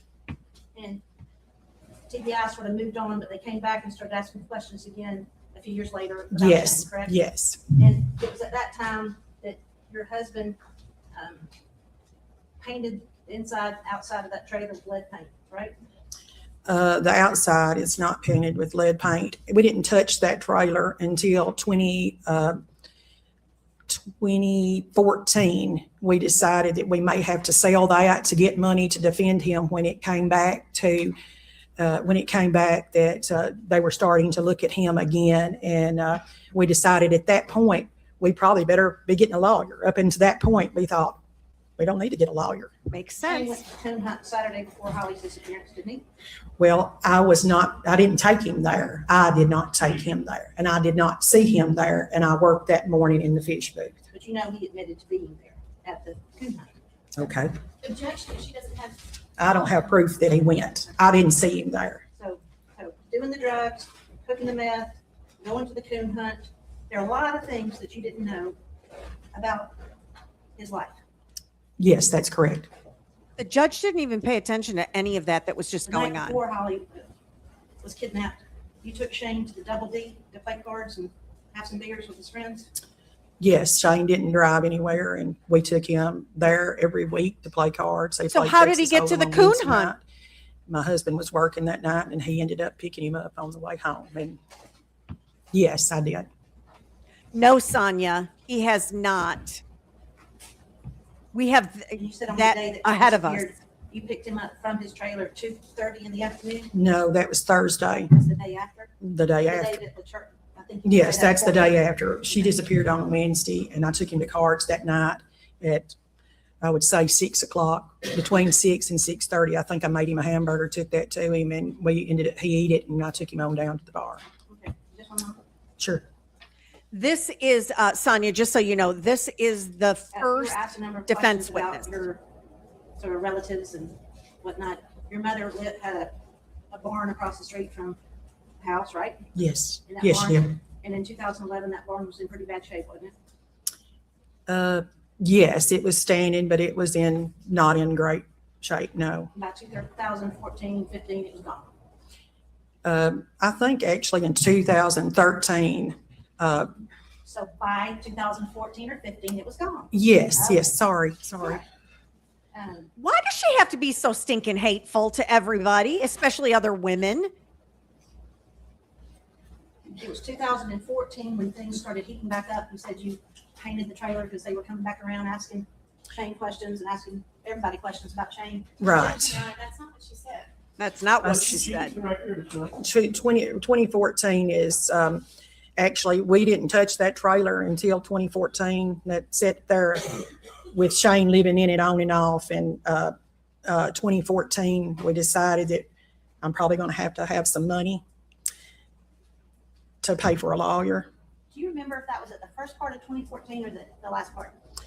It was at the first part of 2014 that we started work on the trailer, and I think we didn't get a lawyer for Shane until like April or May of 2014, somewhere, I think April, but I'm not positive of that date. And so sometime after you got that lawyer, though you weren't present, you know there were meetings between the lawyer, it was actually He only had one meeting with the lawyer. Shane flew in from he flew in from Scranton, Pennsylvania. We picked him up at the airport and we took him to Luke Evans's office. And that was the only time that I know that he met with Luke So you Evans. picked him up and took him there, but you just didn't go in. We weren't allowed to. They were TBI agents. Okay. And there was law enforcement present, correct? There were TBI agents there, That's what I okay? mean by law. Okay, TBI agents. I'm gonna tell you, I'm not real familiar with this You're stuff. doing so- fine. So do you remember, was that in April or May, or was that after this meeting? You probably have a copy of that agreement. I do not know the exact date that was made. I want to say March. He left going on a job, and they was calling him Yes, Melissa. on the telephone before. Well, I tell you what. Do you know which day that was? If they searched that property out at Dick Adams' house that last time. Was it close in time to that? Yeah, and the reason it being, it snowed and it froze everything up. And Shane told the TBI agents, "Hey, I'm leaving out on Monday to go to Right work." here, so you can't say what Okay. he said. So it was, my question was, it was close in time to the search at Dick Adams. It was after the search at Dick Adams. And you're saying Zach Adams has a house there too, right? Dick and Zach have a house side by side. All right, so is it fair to say that from the time you were concerned enough to get your trailer ready to make a sale, get him a lawyer, that the heat was never off between that time in 2014 and when your son took his life in February of 2015? I would say that they were question. Yeah, I would get. Let's see. Yes or no? Yeah. Okay. In other words, they Repeat that. remained Repeat that, from please. that time forward until your son took his life. Okay. TBI was still interested in not only Shane, but in Zach Adams, fellow looking at me, and Dylan Adams, and Jason Autry. Well, I can't Ma'am. answer what they were looking at with them, but after Shane did his immunity agreement, they said they were going to arrest him. They didn't come and arrest him. And after that immunity agreement, they left him alone. After they said they were going to arrest him. Yeah, on the television. It was on the television saying that they would give us notice when they come to arrest him.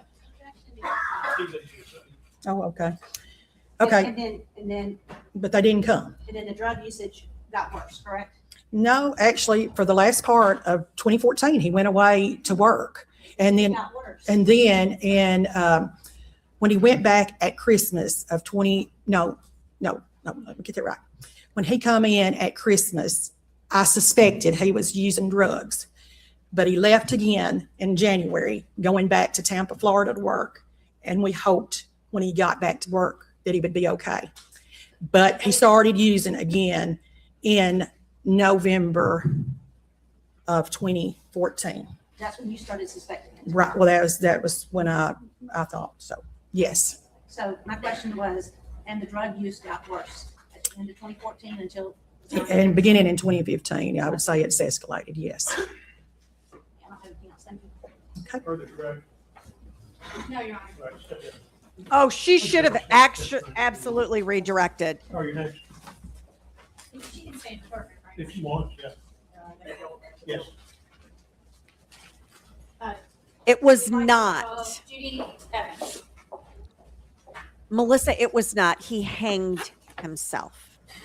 Raise your right hand, please. Tell me swear the testimony you're about to give, truth, the whole truth, and nothing but the truth, so help you God. Yes. Please state your first and last name and spell your name for the court reporter. Judy Evans, Judyevans. And Ms. Evans, how are you related to Shane Kyle Austin? Shane is my nephew. Rita is my sister. Okay, and are you also related to Jason Autry? Yes. Shirley King is also my sister. So they're both my nephews. I just totally lost her name. And, My sister. okay, and are you Shane Kyle Austin? Shane. And Ms. Evans, how are you related to Shane Kyle Austin? NS. Name for the court reporter. Judy Evans. Please Judy. tell me swear the testimony you're about to give, truth, the whole truth, and nothing but the truth, so help you God. Yes. Please state your first and last name and spell your name for the court reporter. Sorry about that, guys. Judy Evans, Judyevans. And Ms. Evans, how are you related to Shane Kyle Austin? Shane is my nephew. Rita is my sister. Okay, and are you also related to Jason Autry? Yes. Shirley King is also my sister. So they're both my nephews. Okay. Can we talk about your mother's property at 820 Yellow Springs Road? Yes, ma'am. Okay, who owns that property now? I do. Okay, and who owned it in April of 2011? In April, I'll just start back with the situation. My mother passed away in March of 2011, and there were four of us. I've got another sister too, and we were all supposed to share the estate equally. So we got together, and it was decided that they got other things, and I wanted to buy the house and the acreage that was across the road. Okay, and so at that time, I was getting a loan to buy their part of it. There was some money that I'd had to pay them to buy them out of that property. So I had been to the bank, and there was a loan in process for me to get the money to give to them to get it over into my name. So Okay. that was the deal on that. Okay, and at that time, did you have any involvement in the property? April 13th, on April 13th? I did, 2011? yeah. My horses, I've got two horses, and they had been over there, I don't know how many years, but several. I kept them over there. I rode horses at one time, and I would go over there every afternoon because no one was living there anymore. My mother died, so I didn't move. There was a reason I didn't move. I wasn't ready to, right? I had to get the money to get the place, and also I was going on a vacation. I was going to Mount Everest, so I was not going to move until I made that trip. So that was going to happen sometime later on in the summer. So I didn't move, but I did go over there and check on the horses and feed them every day, usually, sometimes after school or before dark at different times. But I Okay. would go over there and feed them. And were you Sonia, I do believe the judge has a very, very good heart. Unfortunately, he has shown himself to be a complete and utter buffoon in this trial. We watch a lot of trials here, and I can tell you this judge takes the cake. It is horribly sad that he has Alzheimer's. It's an awful, awful disease. But he has shown a level of incompetence during this trial that is hard for me to fathom. there on April the 13th, 2011? Yes. Okay. And can you tell us a little bit about the property and the buildings that are on the property? Okay. And by the way, defense Jennifer, we've seen her testimony in the post-conviction relief hearings, and she had a lot on her plate and not a lot of help. And so I'm going to give her a pass on being rude to somebody in the court. She had all she can do. Well, there's a house, of course, that's on, if you're going, I don't know which side of the road it would be on. If you're coming from the church, the house is on the left side. And on the right side is the pastures, okay? And over there was, at that time, 2 buildings, okay? One building that was by the road was a tractor shed, sort of. It was. My father backed his tractor up underneath it. And then on that same shed, the tractor shed, there was like 2 stalls. That's where the horses would go in and eat. And if I kept the feed in that little room that was right there where they went in. So that was one of the buildings. The other building was a big building that sat, you could see it from the road, and it was in really bad shape. And it was, some people call it a barn, but what it was at one point, probably back in the 70s, my father raised pigs. And so that building was made to hold corn. So it was just a corn crib. Okay. I don't know if y'all know what that is, but that's just a big building. It's made out of wood, and it would there was 2 holes cut out in the top where you could put a grain elevator in there, and you could scoop the corn onto the grain elevator and get it over into that. So that it didn't have any partitions in it or anything. It was just, if you looked into it, there was 2 doors, and you just see in there. It was just wide open. There was not anything that you couldn't see if you opened that door or either of the doors. It would show you the same thing. You just look in, and everything that was in there, you would be able to see. So. Okay, what kind of condition was it in? It was in really bad condition. I don't know when he stopped raising hogs. I don't remember. I went in the military in 1982, and I don't know after that when exactly he stopped. But in 2011, it wasn't in good shape because nothing had ever been put back in it. I think when he quit raising hogs, he didn't do anything else with that. And I don't know that he could have, because it was raised up. The floor was made of wood. And it was raised up just a little bit like that, I guess, where the corn wouldn't be right on the ground or something like that. But anyway, and the tin had come off the top of it. Rain had went into it all those years and rotted out a lot of the spots on the floor. And also there was a tree growing up through there. So it really wasn't in good shape at all, but it was standing there in April of 2011. Okay, and at some point, you heard about Holly Bobo disappearing. I did. Okay, and did you ever search this property? Yes, I did. And that would have been on Friday, and I guess that would be April the 15th. Friday, I work as a school teacher, and the director of schools let students go search if they wanted to. And that day, I also guessed that I heard it on the radio or maybe the news or something, that the law enforcement was asking people to go look on their property. So I said, yeah, well, I'll do that. Sure. And so that afternoon I went over there, and actually I called my sister. I said, I'm going over. I called it my mother's place. I'm going over to Mama's, and I want to look over there. And she said, well, I'll go. So I'll just meet you. So we went. Which sister is this? That's Rita Austin. Yes. Okay. And so we went like Rita. over there. She met me there, and we went into the house, and nothing was disturbed in there. It was just like it was the last time I opened the door on it.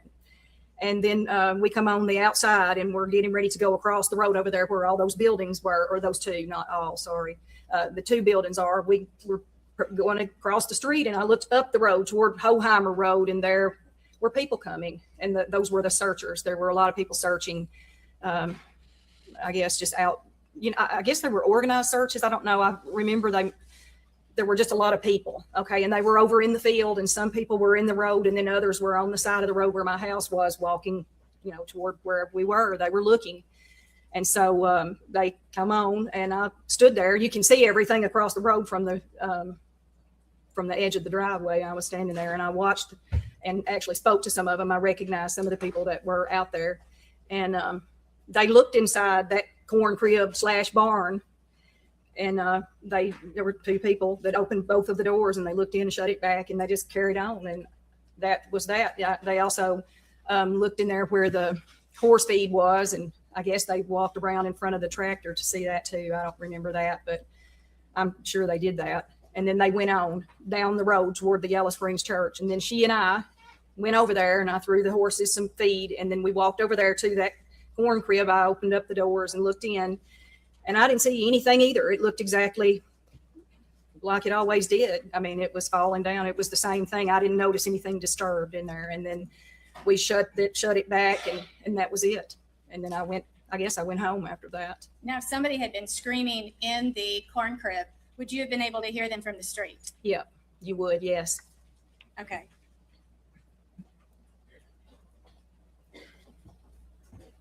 And do you know who Jason Autry's paternal grandmother is? Yes, ma'am, Miss Sudie Autry. And do you know how she is related to the Bobos? I do. She's related to Miss, I think her name's Ruby Bobo. I think they're sisters. Okay. And do you know who Ruby Bobo is related to? Well, it'd be Dana's mother, I guess. Okay. And did Jason spend much time with his paternal grandmother growing up? Yes, he did a lot of time with her. Yeah. Okay. Going back to the corn crib, what happened to that corn crib? Okay, what happened to that? I guess it would be in the last part of 2011, or I'm sorry, in the last part of 2012 and early 2013, my husband tore it down. Okay, he looked at it. We didn't have a barn at that time, and he was going to build something. So there was nothing that could be done to that. It was in such bad shape that he just decided that he would take it down and keep what was useful, the stuff that could be reused, he would keep it. So he separated out the tin and some wood and stuff that was good and usable. And the rest of it, he just knocked it down with a backhoe and then dug a hole in the ground and pushed that stuff in it, set it on fire. And then when the fire went out, he covered it up. And then with that material, he built another barn, which is out there now that you can see from the road also. So okay, that's what happened to that. No further questions. Thank you. You probably never thought that we talked so much about this whole corn. Hey, I know, right? It was in bad shape and falling down. Yeah. And you can actually get to the corn crib through the woods behind it, correct? In a car, or how are you talking about Yes, getting ma'am. in a It's car? possible to get a car through those woods back way into to the corn crib. Okay, I'm confused. It's possible to get a car back through the woods to the back of the corn crib. Well, if you came off of the road, you would be driving just through there was a road there sort of that had grown up with grass, and you would drive to that. And I guess you could pull back. Are you asking me, can you pull behind it? Okay, I didn't understand. There is woods behind it. That's why I was getting confused. I don't know if you could drive from the woods. It's there's a set of woods that's behind that. I didn't understand the question, but yes, I suppose you could drive. Back there to the Right. corn crib going through the back. You said you thought you'd be able to hear somebody scream if they were in the corn crib screaming from the street. Right. Would you agree that depends on a lot of different things, doesn't it? Well, like what, I Like if guess. there's other noises out there, like a loud lawnmower. Okay, right. Agree? Yeah, sure. Like if she was drugged, restrained, and unable to scream as she was being raped in that old. Sir, there is corn crib. no evidence of any of that. Right. I'm going to need you to You're shut saying if she that was, mouth. if I suppose so. Because Right. standing there at the street from your mom's house, or standing there, you think you'd be able to hear, but you can't see into that corn crib at all, can you? No, not from the road, no. Door shut, it's a private place, right? It would be, On the right. edge of the woods that you can get to in the back No, you can't get to it from the back. from the side.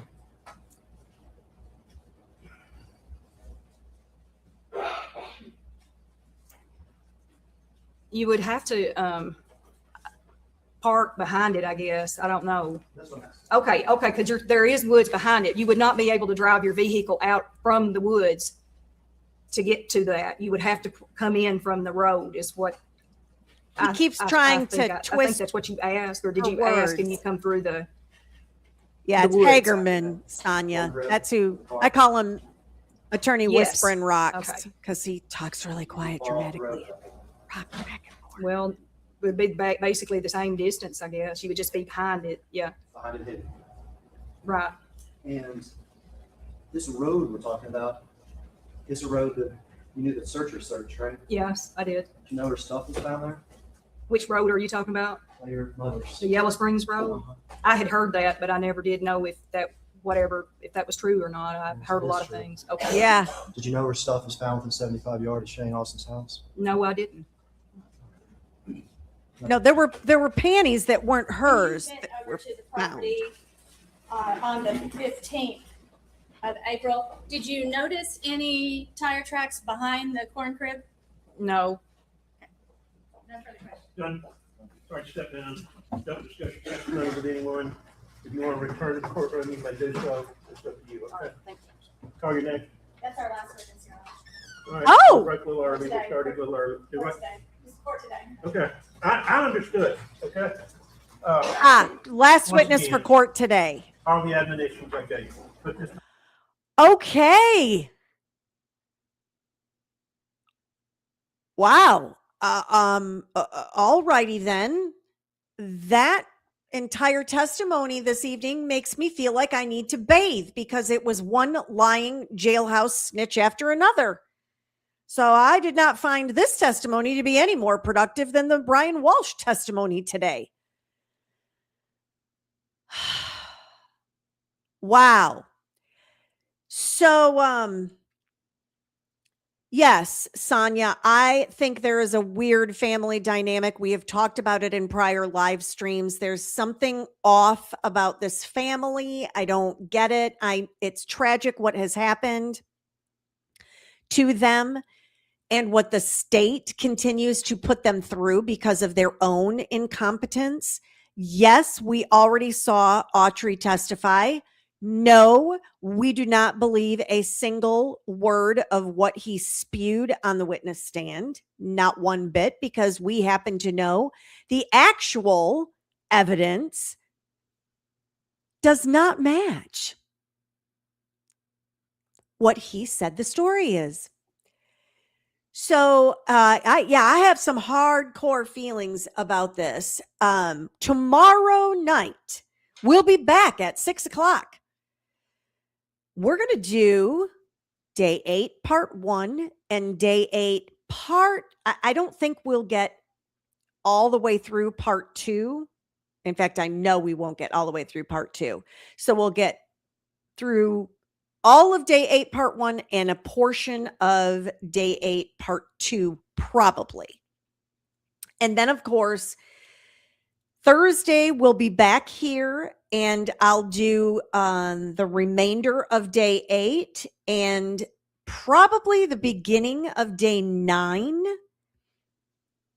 And then don't forget, no live stream on Friday evening because Mr. Demeanor has his work Christmas party. And I have to get dolled up so that I can accompany him to his Christmas party. So that is where we stand with all of this. Make sure you hit the like, subscribe, share, notifications, all the stuff. If you are concerned about how to get to my other social media, you're going to, oops, wrong way. It's backwards. You're going to use that QR code right there and it'll take you to everything that is mine. And I want to thank you all for joining me this evening. We'll have more coming, but at least we're now into the defense's case. There is no other court happening that I know of, no hearings or anything that I know of, except for Brian Walsh continuing to happen tomorrow. And I am super excited to have Jem Mutlu, whatever his name is. I'm excited for his testimony, and that should be tomorrow. So I will definitely be trying to get my eyes on that for tomorrow. But we're done for tonight, and we'll be back at 6:00 tomorrow night, Central Time, of course. And remember, everybody, it doesn't cost a penny to be kind. So find someone to do something nice for today if you haven't already. And as always, remember,